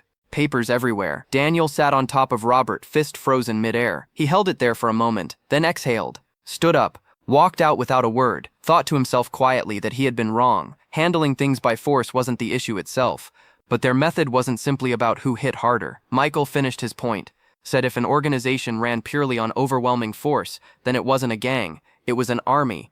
Ben nodded, said, "Yeah, an army." His phone rang. Ben glanced at it, stood up, and waved at Michael with a grin, told him he was genuinely entertaining, said they would talk more next time, told him to enjoy the break. Michael asked whether Ben was supposed to be supervising him. Ben said bluntly that he didn't think Michael was going anywhere, but the other guy, nobody could really be trusted. Still, he really didn't feel like using force to keep Michael in line. Daniel stepped into the hallway and met Ben coming out, gave him the new direction without any build-up. From now on, they are doing things differently. Build a new unit, capable people only. Go reach out to the contact they had discussed previously. Professionals over there who knew exactly how to operate. Do it their way. 1 week. The association gets handled within that time.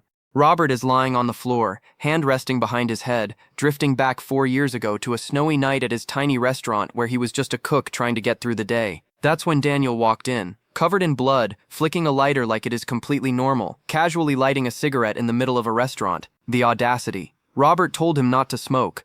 Daniel apologized, said it is a force of habit, then pointed to the 2 unconscious men already sprawled across the floor and mentioned they probably don't count as customers anyway. Hard to argue with that logic. Robert just sighed and told him to leave before things got complicated. Too late, the door burst open and a whole crowd piled in. They took one look at the disaster inside and lost their minds. Apparently they'd heard a rumor about this place and thought it was a joke. It isn't. The mess on the floor is Crimson Gang, and the man leading this little visit is Joseph, their gang leader, who had one very important question for Daniel. Why did Valhalla stop working with Tenjiku? Scared of ending up like their dead boss? Daniel's response is simple. The restaurant owner said no stray gang members. He's a regular, so he's fine. Joseph stared at him, genuinely couldn't tell if this guy is bold or just completely brain dead. He grabbed Daniel's face, voice cold as steel, and made it very clear, you don't mess with Crimson. This pretty face of yours, worth good money on the market. What a waste it would be. Daniel just tilted his head and said one thing. Crimson? Ridiculous. A blood-curdling scream ripped through the restaurant. Blood hit the wall. Joseph is screaming every curse word he knew, demanding to know if Daniel had any idea who he just picked a fight with. Daniel clearly did not care. Daniel is completely unbothered. Valhalla, that's all he needed to say. Call every single Crimson member if you want. It didn't matter. Joseph's boys rushed in, took one look at their boss, clutching a hand, missing 2 fingers, and immediately forgot about any tough guy posturing. They were begging him to get to a hospital. Joseph is calling Daniel every name in the book as they dragged him out the door. Silence. Robert finally spoke. Asked Daniel why he'd pick a fight with Crimson over nothing. Daniel pushed his hair back and flipped the question entirely. Those guys showed up because of Robert. Then he looked around the restaurant. Dusty walls, no proper menu, barely functioning, and said what everyone was already thinking. This place isn't really a restaurant. Robert clearly set up shop here specifically to bait the kind of people who'd come looking for trouble. Then Daniel hit him with a friendly smile and offered to help. Robert asked if he even knew who they were dealing with.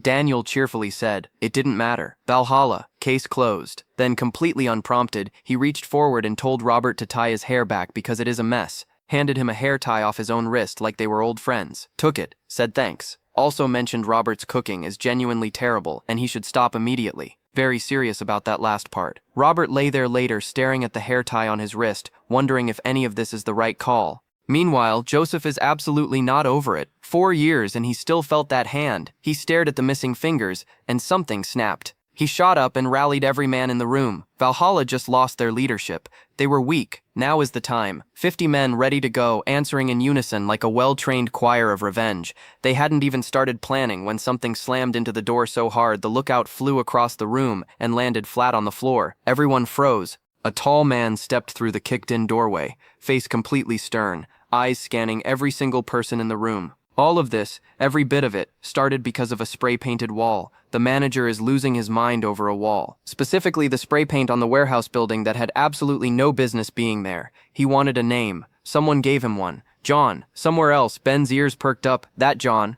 Last anyone heard, he'd smuggled himself out, disguised as an exported laborer just to disappear off the radar. Clever cover. Clearly it didn't stick. The heavy warehouse door swung open. John hadn't found the traitor yet, so no, he hadn't gone back to Russia. His real name is Avaka, Russian mobster. Bad news in human form. He stepped in and immediately a stranger was in his face. Dagger out, launching straight at him before a word is said. Daniel shouted his name just in time. Then he held up a USB drive and said 3 words. Here to negotiate. Then one more word. Devil. John stopped cold. His expressionless face dropped to the USB. Then slowly, he reached up and removed his hard hat. Devil. That is his nickname. Devil in human disguise. Looking at him, you could almost believe it. Back in Crimson territory, the mood is very different. Joseph spotted John walking in and immediately demanded to know who this white dog is and why he is ruining such an important day. His boys rushed the intruder without a second thought. They were met with a gun barrel. Dead silence. One thug went pale as a sheet. John answered the awkward silence by smacking him across the face. The man hit the ground and didn't get back up. The next one pulled a dagger. John pointed the gun at him, watched the smirk crawl onto the guy's face, then delivered a punch so clean, the man is spitting teeth before he even registered what happened. The rest of Crimson collectively decided to swarm him. 2 grabbed his arms, 1 locked his head. Someone actually shouted, "I've got him," with genuine confidence. John bit down on the bicep of the man holding his head. The scream is not dignified. The man lost his balance. John recovered the dagger, straddled his opponent, did something with it that produced a blood-curdling scream that made everyone in the room take a small step back. Joseph is trembling, actually trembling. John grabbed him by the hair, shoved him down and pressed the dagger to his head, then said something that sounded almost philosophical. Everyone has a devil inside. They just use it to excuse their own weakness. Joseph is wailing, demanding to know who John thought he was. John pressed the dagger harder. The same devil lives in you too. Right here. That's when Ben came sprinting in. He took one look at the carnage, smiled like a proud father, clapped his hands together and told John, "Great work, truly, excellent effort, but maybe it is time to stop now." Joseph is on his knees, voice shaking like a wet dog, demanding to know who sent John and who he even is. John told him calmly, "Valhalla," then pulled out his phone and called it in like he is filing a routine report. Director, Crimson Gang, all accounted for. Current manpower on his end, 1 person. Joseph heard that last part and lost it completely. Cursing, spitting, kneeling on the ground, reminding everyone that Valhalla is not some grand international organization like they seem to think. Daniel heard the report and simply said, "Well done." Ben is significantly less relaxed. His eyes hadn't moved from the dagger in John's hand since the conversation started. While Ben is busy babysitting John, Daniel has a separate issue. He got on with the director and immediately raised an objection. "Eren, talented, sure, but trust, absolutely not. The director isn't hearing it. Good skills, only works for money, straightforward enough." Ben backed Daniel up. "Isn't Eren a clanist? That is a problem regardless of skill level." The debate is cut short. A youth lunged from behind, dagger aimed and ready, moving fast. Daniel's blade is out before anyone finishes a sentence, blocking the strike clean. He grabbed the attacker and got right in his face. "Who are you? Who sent you?" "A spy from the north." Right here in the middle of everything. The room got very tense, very fast. This pale, good-looking kid attacking Daniel is no ordinary thug. Alex, codename Steel Weasel, anti-South Korean teenage spy, fast, precise, and extremely dangerous for someone who hadn't finished growing yet. Daniel blocked every strike while quietly sizing him up. The kid is young, too young, but the ability is genuinely there. He knocked the knife handle hard and said casually, "Been a while, Steel Weasel." Alex froze, then he immediately got offended. How did this man know that name? Every single person who'd ever known his identity had been eliminated personally. He made sure of it. 3 years earlier, Jiarang Industrial Complex, right on the border. A crisp officer stood before a line of teenagers and made things very clear. This complex existed to generate profit for the North. Products made here crossed South and fed Southern stomachs. That is clanism, the South's dirty little system. And these kids were going to bite straight into the throat of it. The officer is a major from the Reconnaissance Bureau, running a brand new special task force, 4 years of long-term Southern deployment planned, 12 total infiltrations on the schedule. Alex is his prized asset. The speech is simple. Southern kids looked at them like stray dogs. That is fine. Wild beasts don't need respect before they attack. The unit had a name, White Belly Cutters. Teenage spies trained by day as complex workers, by night as infiltrators, sewing, combat, survival, all of it crammed into kids who had nothing to lose. The plan isn't exactly taken seriously by the higher-ups. It is experimental at best. Then one day, a driver spotted Alex walking through the complex and called out his codename like an old friend, then pulled out a red cake box. Choco Pie. Alex saw it, and every bit of spy training temporarily left his body. He is on it immediately, eating faster than is dignified. The driver laughed and told him to slow down, share with friends too. The teenagers at Gyeongsang went absolutely feral over Choco Pies. For kids raised with nothing, one chocolate-covered cake from the south hit like a revelation. Boxes started appearing on the floor. Finish them and move on. That is the reward system. Brutal training paid in the forbidden taste of Southern clanism. For Alex, who came from the slums, it hit different from everyone else. A Choco Pie is the first thing the South ever gave him. The irony of that wouldn't hit until much later. 2 years of training and the higher-ups suddenly decided they were out of time. The officers watching the dagger drills from above got the order mid-week. Deploy now, no more waiting. 2 years of planned ideological education compressed into basically nothing, because someone upstairs wanted results immediately. One of them quietly suspected the Gyeongsang complex is getting shut down. Whatever the reason, they needed something to show. Fast. The next morning, the driver showed up looking like he'd seen a ghost. Alex noticed immediately. Asked what is wrong. The driver fumbled, spotted Alex's bright grin, and pulled himself together enough to promise he'd bring the goods that night. Just wait. Alex waited. Night came. Everyone boarded the vehicle, heading south. Uniforms on, moving in darkness. Mission officially begun.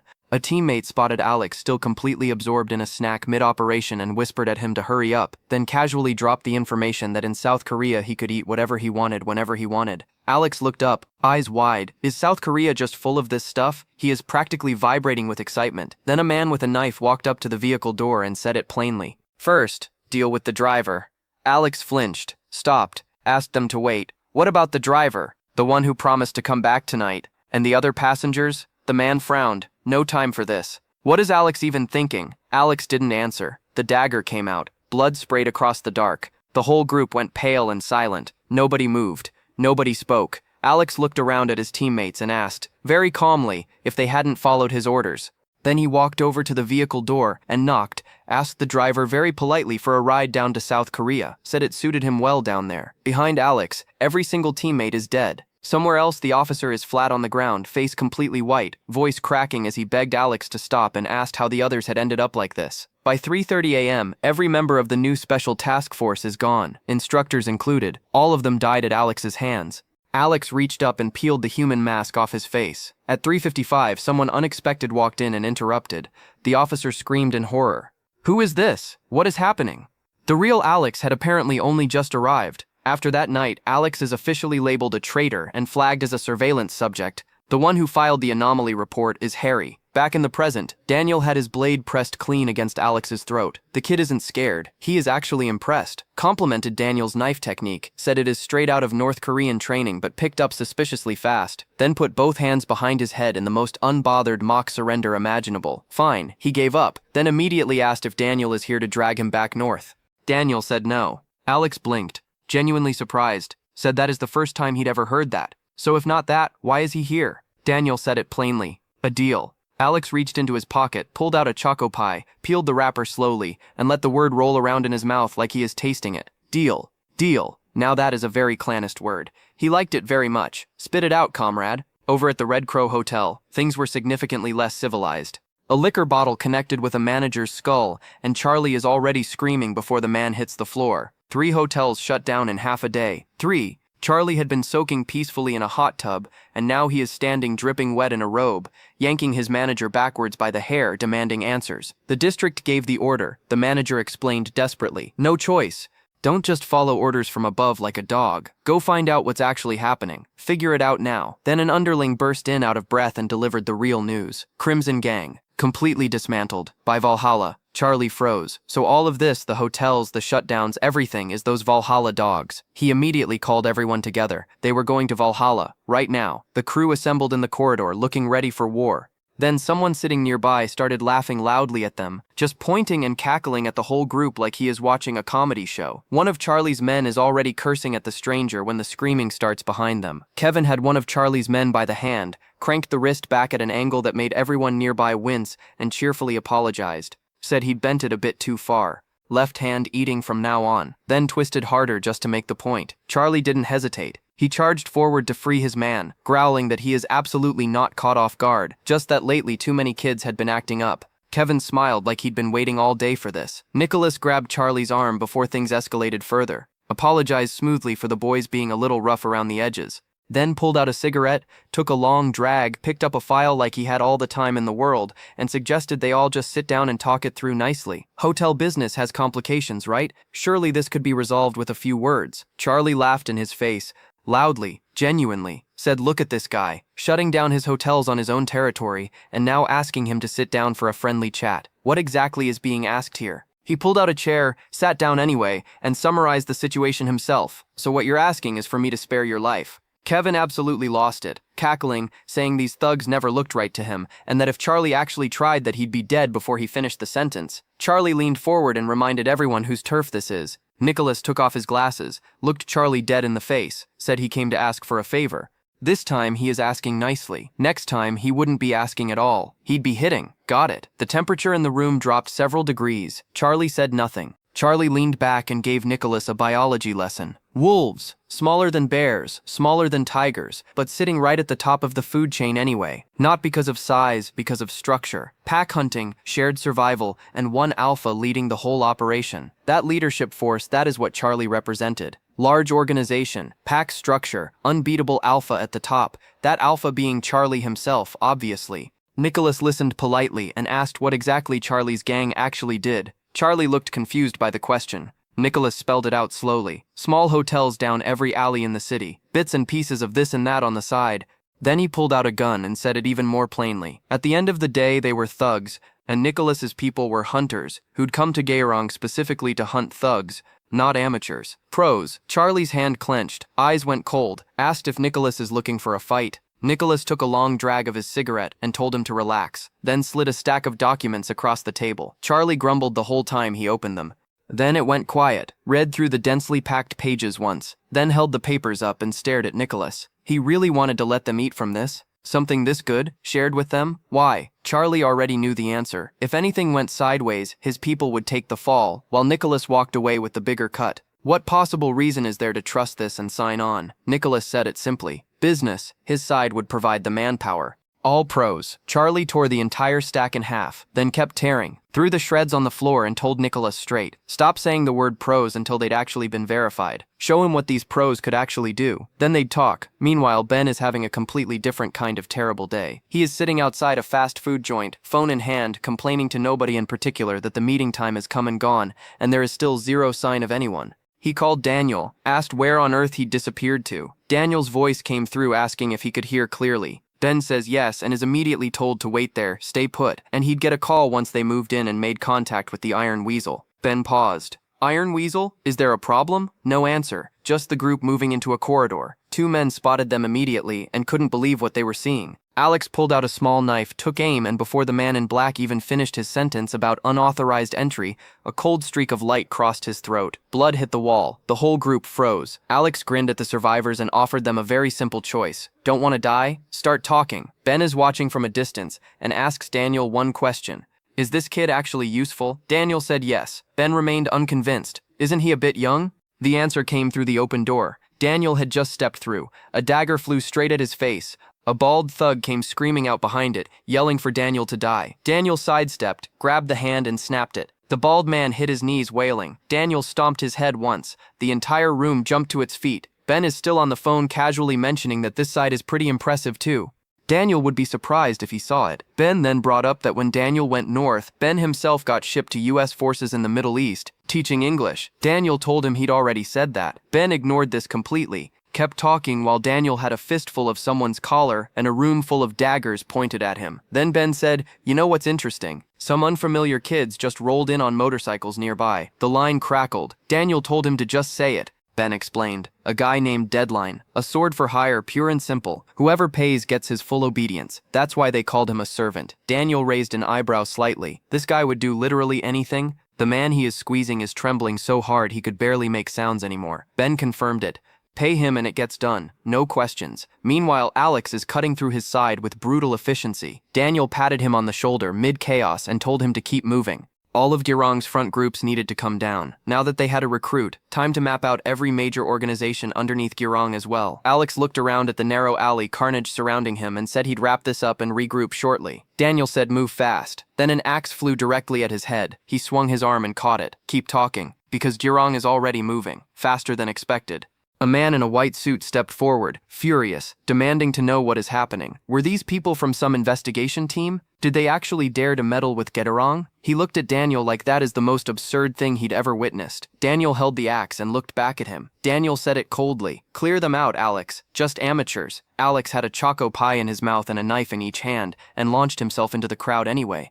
He nodded. It looked like it. He'd deal with them quickly. Two of the sidekicks immediately shoved a man back and absorbed the hit. Then one came straight at Alex head on. The blade flashed past his face and sliced the choco pie clean off his mouth mid-bite. Alex paused, said that is sudden, then revised his earlier assessment. These guys were pros. Daniel clocked it immediately. Army trained, so Garang had pros on their payroll too. The man in the white suit smiled and confirmed it. These pros were a personal gift from director Charlie, clearly a different caliber, even surprised himself, and by now they'd probably already reached Valhalla. Daniel's people weren't the only ones who used their brains. He suggested Daniel go check on his organization and his boss. He'd likely find them beaten to death. Why did Daniel look scared all of a sudden? Daniel's mind is already running the numbers. Had Nicholas directly intervened, or had he actually allied with Charlie?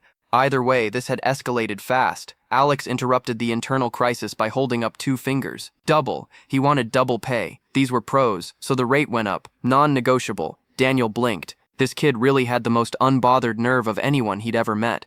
Alex is still midair haggling over his fee when he added that he had one genuine question. As a North Korean spy, he is actually curious whether he could take down South Korean pros, then immediately attacked one to find out. The man in the vest came to meet him. Alex dodged the knife, locked the opponent's weapon hand with one hand, spun his small blade with the other, and made one clean, decisive cut. The man made a choking sound and went down. The second man rushed in to help and didn't escape either. Alex shouted that he'd cleared them out and told Daniel to move his legs already. Daniel said of course and moved. But the anxiety is already building. Nicholas is tangled up with Gaorong, and it has happened impossibly fast. How did it escalate this quickly? Back at Red Crow Hotel, Charlie looked over the newcomers Nicholas brought and laughed. Asked if this useful-looking guy would actually follow orders or pull the same amateur nonsense as his own people. Nicholas pushed up his glasses and answered slowly. Director Charlie, do you know why they were professionals? Simple. As long as the money is there, it didn't matter whose orders they followed. Daniel got the information mid-sprint. The upcoming guy isn't just a pro. He is the top pro among pros. Daniel ran faster. Valhalla needed him right now, and he is already behind. Valhalla's front entrance looked like a small army had shown up, because one had countless people, every single one armed, advancing hard. Tonight Nicholas intended to clean Valhalla out completely, blood included. In a nearby car, Kevin is having a moment. He adjusted his clothes and told Nicholas he still couldn't believe they were tangled up in guild schemes. Nicholas pretended not to follow. Kevin swept his hair back and growled through the whole thing with a provoking look on his face. Then got to the real issue. He is sure he'd take out Harry. Absolutely certain. So why is Harry still breathing? Why? Nicholas looked at him with the flattest possible expression and pointed out that maybe the problem is that Kevin hadn't actually confirmed the body, brought it back, verified the kill. If he'd done that, none of this would be happening right now. Didn't he think so? Something clicked behind Kevin's eyes. He slapped his palm like a man who just solved the mystery of the universe. That is it. Bring the body back. Why hadn't he thought of that before? He started laughing. Maniacally. Said he'd bring it back. Yes, that is exactly what he needed to do. Harry had clearly left a psychological ghost in this man. Nicholas stared at him for a long moment, then just sighed, and told him to let it go. Talking to Kevin is genuinely exhausting. Meanwhile, Daniel's situation had gotten significantly worse. His reflexes were the only thing keeping him alive as he blocked a motorcyclist's powerful swing clean. He looked at the people surrounding him and processed the situation immediately. Cornered, Ben couldn't reach him. Nicholas is already deep in this mess. Too many new variables appearing faster than he could calculate. Then Deadline came roaring back with blinding headlights. Things went from bad to genuinely dangerous in about 3 seconds. Quick note on Deadline's background. Afghanistan. The most hostile war zone on Earth. Desert wasteland. Endless sand skirmishes. Death around every corner. To survive it, Nomad Battalion 66 built a special action unit, U.S. SOCOM Special Operations Team. Fast, precise, brutal. After securing targets, the battalion reported back efficiently. Target eliminated, weapons and ammunition secured. One member of the strike team stood out immediately.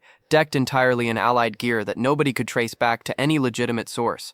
Nobody asked where he got it. The results spoke loud enough. But results in a place full of variables required a very particular mindset. Find a way to survive. Every time. No exceptions. After grabbing supplies, Deadline headed straight to the black market exchange point. The door opened into something that looked exactly like a dragon's den. Fully armed men everywhere. Tigers and wolves packed into one room. Extremists on one side needing weapons to sow chaos. Hungry opportunists on the other side supplying arms for personal profit. Deadline walked in like he belonged in both categories simultaneously. After the exchange, Deadline walked out immediately. Life is full of variables. This is the most dangerous war zone on Earth, and if you didn't anticipate the variables, you became one of their victims. What the extremists didn't know is that the bag Deadline left behind contained more than just money. It also contained a time bomb. The desert lit up like daylight for about 2 seconds, then just smoke and silence. The extremists were busy celebrating their haul when Death Silent came back. Against all odds, still breathing. Crowbar in hand, he put the first one on the floor in under a minute. His back is blown completely open, blood everywhere, and he is still moving through that camp like the explosion is an inconvenience. In this desert, the food chain is simple. Act like predators and be ready to face one.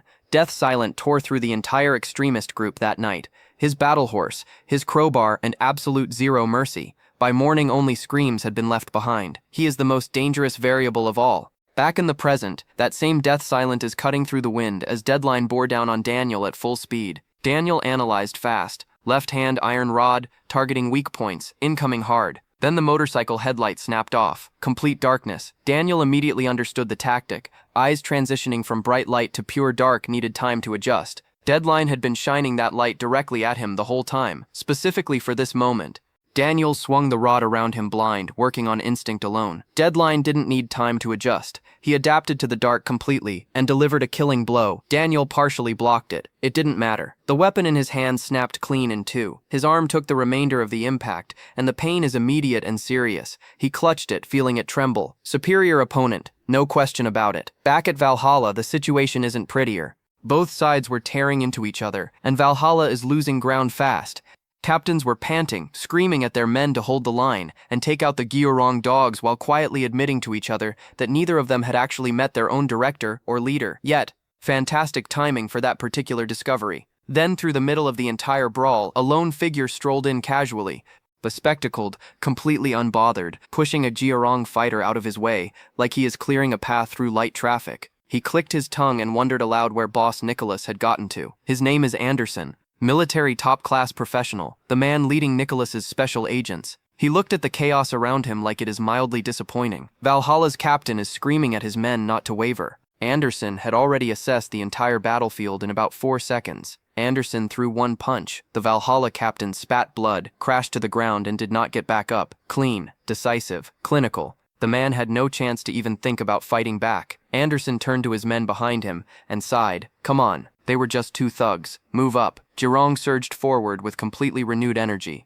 Valhalla's side went into immediate panic. Destroy them all. Then a punch came from nowhere and flattened a Gyorong man so hard his guts nearly came out through his back. Blood and flesh. Horrific scene. The kind of punch that makes everyone in a 50-meter radius stop what they're doing. The man who threw it straightened up and said softly that he just wanted to rest. But Robert asked, so here he is. He tightened his gloves. His name is Michael. Gyorong collectively lost their composure. Why is Michael here? Nobody had accounted for Michael. Anderson noticed his men suddenly shaken and frowned slightly. Didn't have to wait long for the explanation. Michael's eyes found Anderson across the chaos immediately. Pointed at him. Said he didn't look like he is with this crowd. What a shame this is their first meeting. Anderson stared back somewhat bewildered. Michael took off his white vest with visible excitement and announced he is on Valhalla's side today. Temporarily. Chief of Security. Just for tonight. Anderson took off his glasses slowly, called him a nuisance, then asked with genuine irritation why Michael kept showing up to these childish games when his son is already sending money for his care. Didn't he have somewhere better to be? Background on Anderson, formerly Special Military Police, now dual-headed Special Action Team leader. Background on Michael, the kind of man whose appearance alone completely changed the math of an entire battlefield. Gyorong had come in expecting a clean sweep. They had not expected Michael. The balance had shifted and Anderson knew it. He put his glasses back on. Tenjika's era of glory had one name attached to it, more than any other, Michael. The sharpest sword that brought Tenjiku to the top, the gang's pride, the man whose name alone carried weight in every corner of the underworld. Tonight he is fighting for Valhalla. Technically a fake allegiance, practically full of fists. He looked around at the battlefield and shouted, asking where all the real men had gone, because all he is seeing is weaklings. Nicholas's henchmen exchanged terrified glances. Why is Tenjiku's old man on Valhalla's side? Nobody had planned for this. Nobody had a contingency for this. Anderson had zero interest in the panic around him. He looked down at these street thugs with complete contempt, then turned his attention back to Michael and asked what exactly he is planning to accomplish here. Followed it up with the hospital comment again. Son sending money, retirement, why these childish games at his age? He pocketed his glasses and got ready for a real fight. Michael took one look at Anderson and immediately clocked that this man is not your typical underworld type. Different background, different training. He'd teach him that the underworld isn't as simple as he seemed to think. He didn't even finish getting into his fighting stance. Anderson spotted the opening and hooked a punch straight into Michael's jaw before he is ready. The left hand followed immediately to the face. Then a heavy knockout blow drove straight into the stomach. Boxing versus judo, clean technical combinations landing before Michael could establish anything. Michael looked genuinely stunned for a moment. Anderson sneered, called him an old man, said what nonsense is this about teaching lessons. Then scratched his neck with open disdain and made it simple. This isn't about knowing each other, it is about skill. Anderson had been expelled from the military for violent and unruly behavior. That kind of expulsion didn't happen to mediocre fighters. Every punch he'd thrown tonight proved exactly that. The ferocity is evident in every single strike. Meanwhile, Daniel's situation remained a disaster. His arm is numb from that last hit. Not just bruised, the kind of numb that quietly suggested something inside might be broken. He'd already burned too much time here. Standing still isn't an option. He had to move, now. Deadline answered that thought by revving the throttle and charging straight at him. The bike left the ground entirely, launching into the air to come down from above, engine roaring through the night like a predator that had finally cornered its prey. Daniel looked up. No weapon. One possibly broken arm. Zero good options. Daniel read the attack instantly. Linear assault, motorcycle speed, predictable trajectory. He went for the bike's frame. It failed. The bike dropped fast and Deadline drove the iron rod straight into Daniel's broken arm. Each strike landed with devastating force. Then he gunned the engine and came in at extreme velocity like he intended to ride straight through Daniel. Then hit the brakes hard. The bike tipped forward, and Deadline used that exact moment of distance to lunge straight for his head. Now Daniel had a broken arm and a bleeding head. He stood still and counted. That is 5 hits taken. 5. Each attack came with a new variable stacked on top of the last, and the whole time Nicholas and his crew were out there moving while Daniel is stuck here going nowhere. If this dragged on any longer, the entire plan would fall apart. Daniel's eyes changed. He got quiet inside, told himself to stay calm, observe closely, find the optimal response and commit to it. Deadline answered by spinning the rear tire hard against the road. Smoke and dust billowed up instantly, swallowing the space between them. Vision gone, completely obscured. Cunning, genuinely unpredictable. Daniel had to admit that much. He couldn't see anything. The attack is coming. Left or right, impossible to know. Variables couldn't be fully predicted or controlled. That is the whole point of them. But not all variables were bad. Light footsteps approached from behind. Then a very familiar voice said calmly that from where he is standing, this didn't look very professional. Is this really how a pro handled things? Daniel turned. Robert had arrived. Daniel is genuinely astonished. Before he could even ask what Robert is doing here, Robert cut him off. How about a little help from an amateur? The darkness got a little less dark. Back at Valhalla, Anderson is quietly recalibrating. He muttered that the old man is tougher than expected. Michael had absorbed a serious beating and is still standing completely upright. Anderson watched him and ran the numbers internally. How is a gangster built this way? Dragging this out made no sense. End it quickly. Simple enough plan, except who is finishing whom remains an open question. One moment of lapsed focus and a punch nearly connected with Anderson's mouth. He dodged it barely in time. Then he felt it. Something is completely wrong. That attack speed did not belong to that body. Not even close. Michael's strength had been obvious from the start. But that speed, that is a different problem entirely. Anderson's expression shifted slightly. The old man isn't just tough, he is fast. Anderson decided to create distance. Michael didn't allow it. He is already right in Anderson's face before the decision finished forming, and he is in a foul mood on top of it. Government hounds had been snapping at their gangster ranks lately, and that kind of thing put Michael in a particular state of mind. He finished that thought and drove a punch straight into Anderson's gut. It hit like a sledgehammer.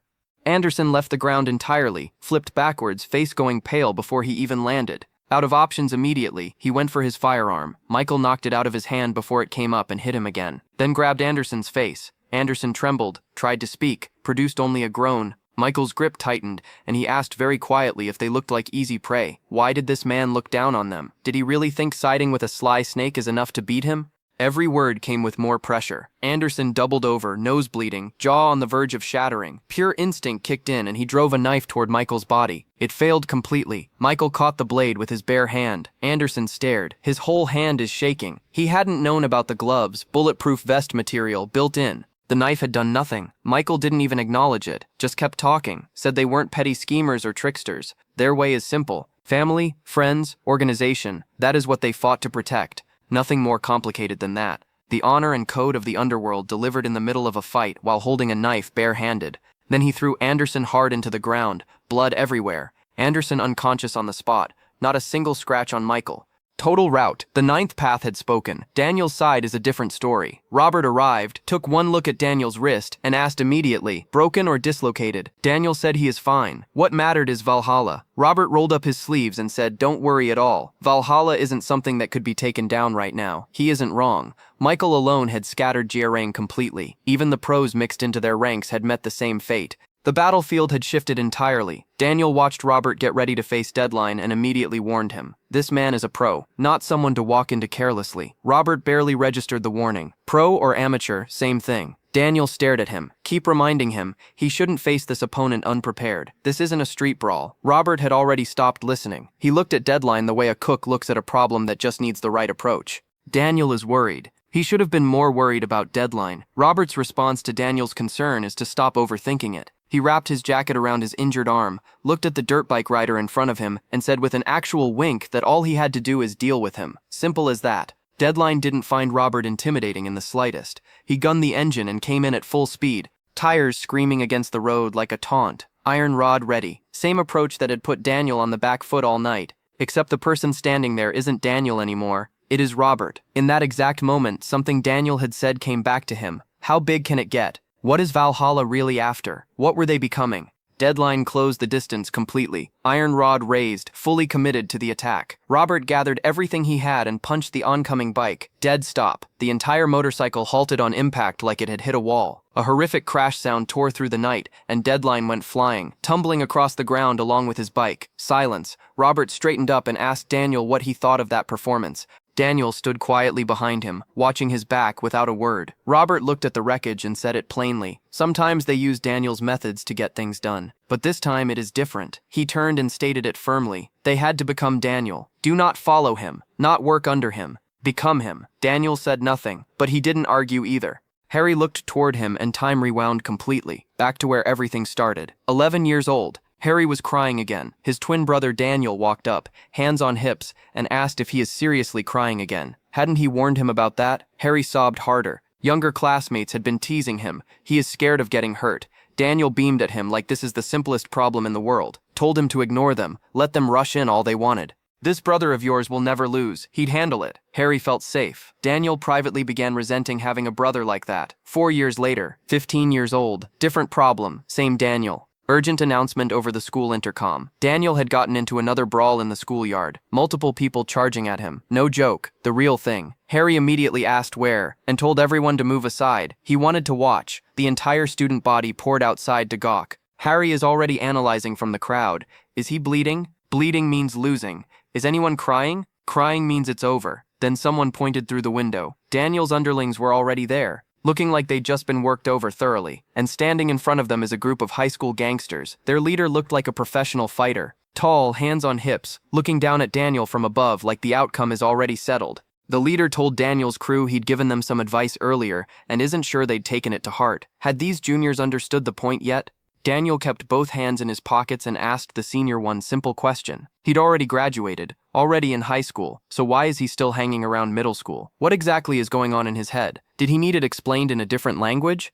The senior muttered that this brat had nerves. Daniel turned cold immediately, said never mind, come outside, no need to embarrass everyone here in the schoolyard. Both sides moved. Then Daniel raised one hand to stop his own crew, told them to step aside. He'd handle this himself. Even if they wanted to help, they'd just get in his way. The students watching from upstairs lost their minds. He is going to fight them alone? Daniel leaned forward, looked the senior dead in the face with a completely calm expression, and said nothing else. The senior didn't look quite as comfortable as he had 30 seconds ago. Rewind slightly. Before the standoff, Daniel had dropped to the ground and offered his most sincere apologies to the seniors. Head down, full bow, said he'd been too stubborn and disrespectful and hadn't shown proper regard. The senior immediately got suspicious. What is wrong with this kid? Why the sudden switch? Daniel looked up with pure admiration on his face. Said he'd heard the senior made it to high school. Really impressive. Must be someone big and important up there, right? The senior scratched his face. Well, yeah, he supposed so. Daniel kept going. Really amazing, senior. Truly. The senior sat down, pressed Daniel's head down with one finger in mock approval, and decided he is starting to like this smooth talker. Said he'd been planning to teach Daniel a lesson like he'd done to his friends, but he is in a good mood, so he'd spare Daniel. In return, his friends would take the beating instead. Fair trade. Sounds good, kid. Daniel burst out laughing, then pulled out a pen and pressed it down hard. The senior had exactly enough time to look confused before the pen drove straight into the top of his foot. The scream that followed is not dignified. Daniel kicked him backward mid-scream and started talking, called him a lucky-mouthed filthy pig, then, completely calm, began explaining. One of his friends ran a paper route every morning. Daniel used to tease him about it, delivering newspapers the old-fashioned way. Turns out he is doing it to financially support his sister. Did it every single day, until this senior broke his left leg. Another senior swung a fist mid-story and screamed at Daniel to stop babbling. Daniel dodged it and kept going. His other friend had found something that made him happy, started helping his mother make kimchi because she ran a kimchi shop. Always brought some to school. Daniel had been planning to get him to introduce his sister and share a meal. That isn't happening now either, because of these guys. On the ground, the senior is still screaming about his foot. The other high schoolers had heard enough. They rushed in simultaneously. One grabbed Daniel's arm, another wrapped him from behind, a third wound up for a clean shot at his completely restrained body. Daniel looked genuinely unbothered about all three of them. Daniel threw his head back hard against whoever is behind him, grabbed another guy's hair mid-motion and kept talking without missing a beat. His last friend. Why did they have to smash his head like that? He headbutted a high schooler while asking the question. Said his friend's head must hurt like hell. A warning shout rang out from the senior's side. Everyone jumps on them at once. Daniel politely raised his middle finger and invited every single one of them to come at him. Said he'd break every neck in the yard. Then Harry appeared. He launched a kick that separated the guy restraining Daniel clean and landed next to his brother like it is the most natural thing in the world. Daniel stared, actually stunned for once. Asked why Harry is here. Harry is grinding his teeth internally. He is jealous. Genuinely, deeply jealous of his brother. The one who could do what he couldn't. He wanted to be exactly like him. The high school thugs looked between the two of them and slowly processed what they were seeing.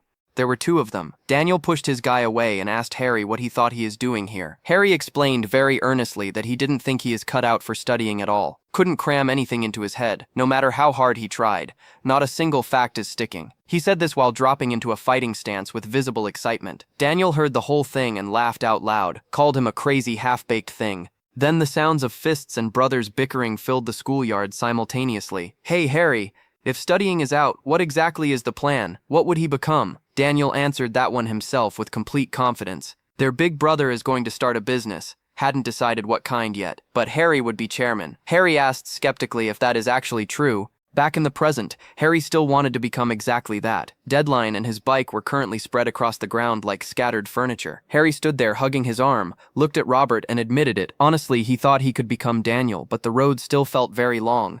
He didn't even know what his brother had become now. What kind of person is Daniel to Robert? Could he actually get there? Robert thought about it for a moment, then dropped to one knee in front of Harry. Said he'd make him into Daniel, the symbol of Valhalla. He'd turn him into exactly that.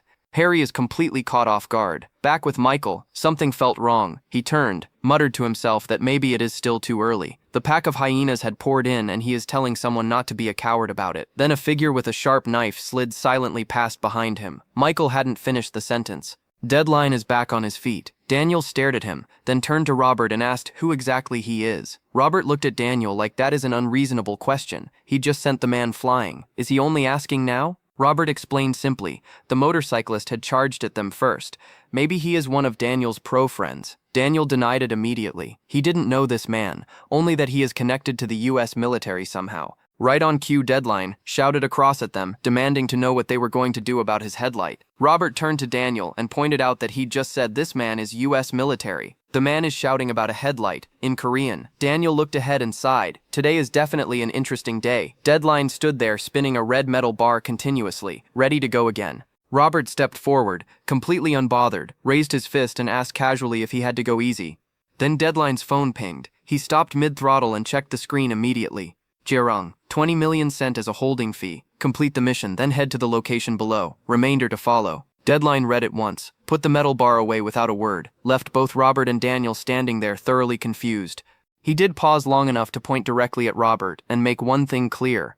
The headlight. He wouldn't forget that face. Then he revved up and is gone. Robert watched him disappear and said he thought the man wanted to go all the way. Daniel explained, Deadline only moved for money. Either the job is done or a better one just landed in his lap. Inside a nearby building, the atmosphere is something else entirely. Too quiet, completely still. Seasoned veterans with years of experience between them, and every single one of them could feel it. The kind of tension that told you a fight is happening that nobody could intervene in. Michael had taken a blade to the back. Blood isn't stopping. Kevin is no joke. One loosened defense and it is over immediately. Michael knew it, but Kevin had taken a hit too. Michael could feel it. This is the moment to finish it.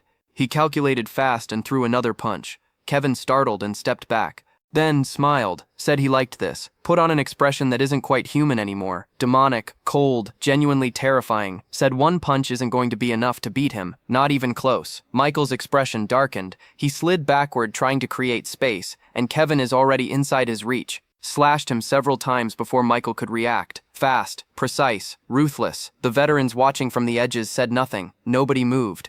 Michael is in trouble and he knows it. Too fast. One strike blocked and another is already coming from a different angle. He hadn't accounted for this. His defense isn't holding and he had no good answer for the speed. Kevin is loving every second of it. He raised both bloody knives with a completely unhinged expression and screamed for more. Come on, try again. His face had crossed the line from dangerous into something that genuinely looked like it wanted to consume people.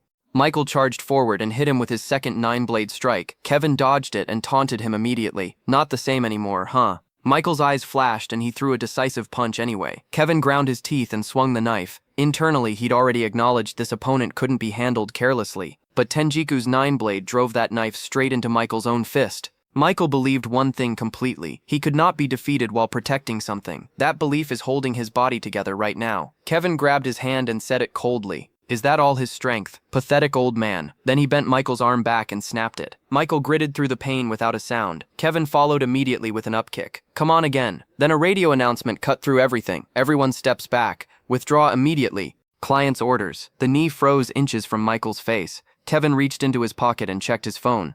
Read the message. His expression went from demonic to furious in about half a second. He watched the Garang men already walking away and screamed at them, demanding to know where they thought they were going. Anderson explained calmly. Plans changed.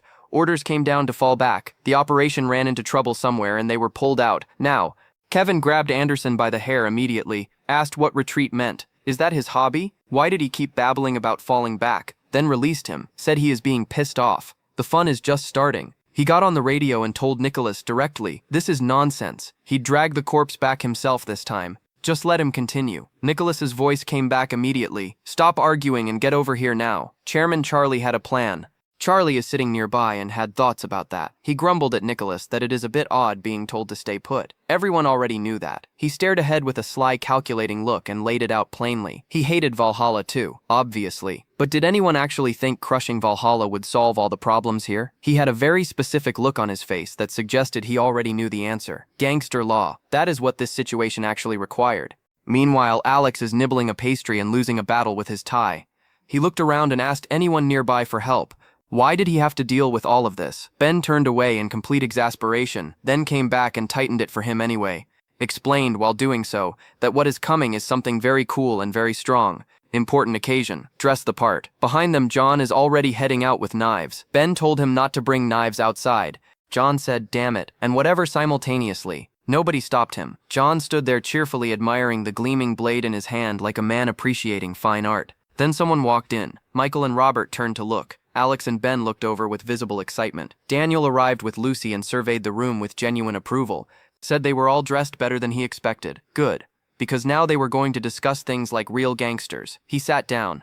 Cold expression back on, immediately. A while later, Michael stepped out to the car. He demanded to know if after everything he'd done for the gang they were seriously telling him to go home. Robert flustered immediately and rushed to explain that is completely the wrong interpretation. Daniel definitely didn't mean it that way at all. Michael watched Robert panic for a moment, then laughed out loud. Said he is just kidding. Sorry, he is planning to head home anyway. Tired of the food here. Robert hesitated, then asked quietly if Michael could please stay at Valhalla just a little longer. Michael put a hand on his shoulder, said he knew exactly where that is coming from. Then he looked back at Valhalla and said something that landed differently. Looking at it now, a thought occurred to him. It isn't too late, not for Valhalla, not for Tenjiku either. They could both rise again. He said it with a confident, hopeful smile, then said that is exactly why he had to go back home. Back at Tenjiku headquarters, someone is having a very bad day. The same Baldy Daniel had defeated is now kneeling on the floor, surrounded by men who'd been beaten into complete unconsciousness. He is exhausted, bruised, and demanding to know if the people responsible understood where they were.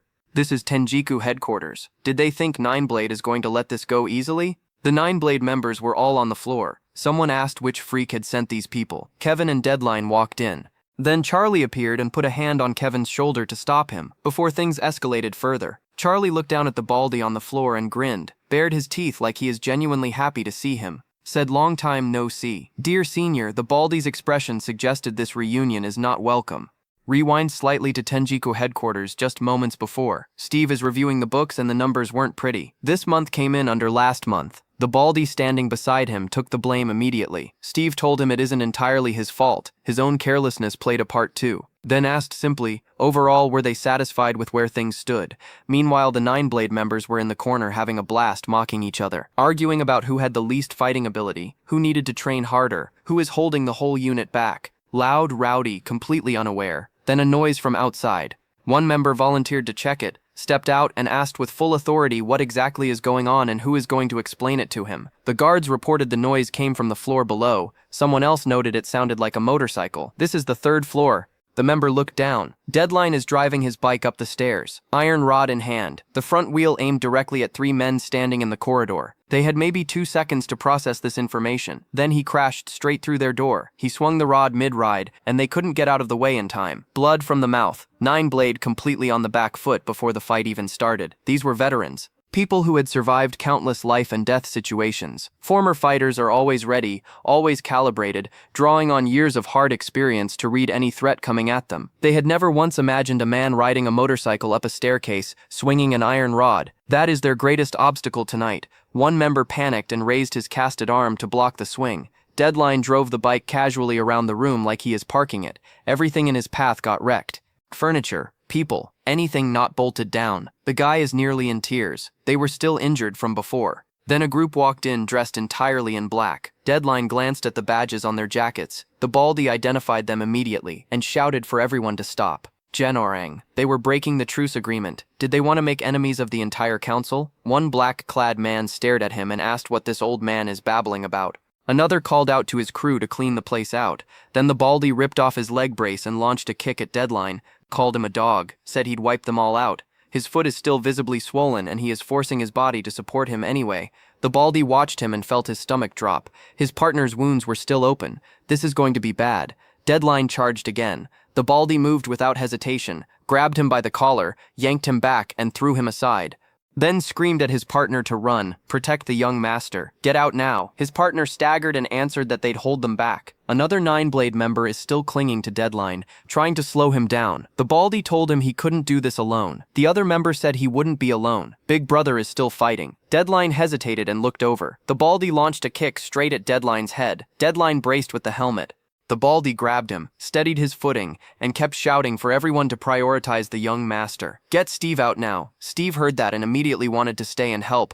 One of the black-clad men took a blow to the face from nowhere. Features completely warped. The member guarding Steve stepped up and said he'd take over. Said difficult matters were his specialty. His face is soaked in sweat from an earlier wound, and his expression hadn't moved an inch. He got Steve to the car. Young master, get in. Steve panicked and demanded to know what they were doing. They needed to go back and fight. The guard said it plainly. Jorung had started moving. That means Steve is in direct danger. Getting out is the priority. Steve refused to accept it. Running away alone is humiliating. He couldn't just leave everyone behind to die. The guard went quiet for a moment, then said it anyway. If Steve fell, everything they'd built became worthless. Every sacrifice, every fight, all of it, nothing. Steve snapped back. So the answer is just to be a coward? Leave everyone to die and run? Nobody had a good answer for that. Back inside Tenjiku, the Nineblade members were all on the floor. Only the Baldy remained, one knee down, barely holding himself up. Charlie looked down at him with a mocking smile and said, "What a shame." So this is how Tenjiku fell apart. He'd expected more.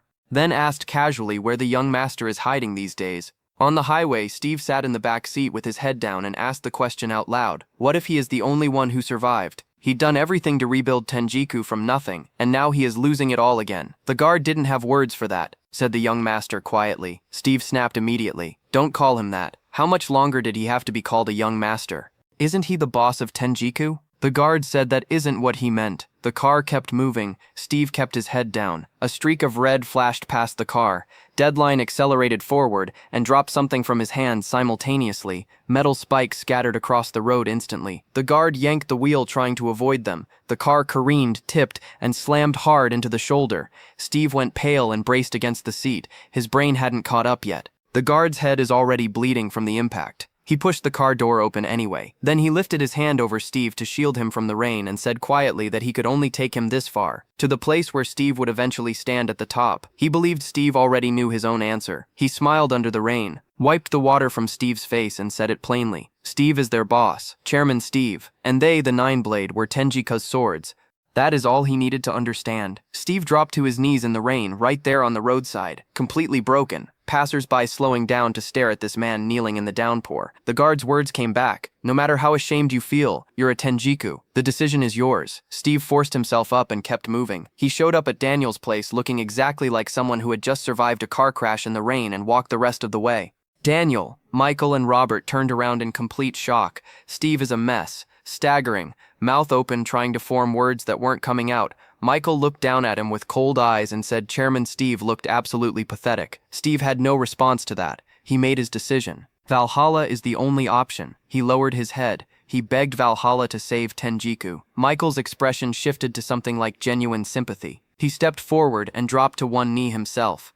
Said please save them. He didn't care how humiliated he had to be. Daniel reached over and steadied his shoulder immediately. Said oh my, smiled, asked if he'd slipped, told him to be careful, and suggested they all go inside first because Steve is completely soaked through. Steve's anxiety spiked, tried to tell Daniel he is fine, that Nine-Blade had stayed calm, that there is no time. Daniel told him gently to speak slowly. No need to rush. They'd actually been in the middle of a very interesting discussion and still hadn't made a final decision. They were planning to overthrow the council but couldn't agree on where to start. He looked at Steve with genuine curiosity. HS Gang or Jirong Gang? Who should they start with? Steve stood there dripping wet and speechless. Cut to a room that had been quietly converted into a private hospital setup. Daniel's secretary Lucy is managing a patient's IV drip with complete calm. The patient lay still. Then the camera found the hand. A tattoo. Unmistakable. Very familiar. The kind of familiar that raised a lot of questions about exactly who is in that bed.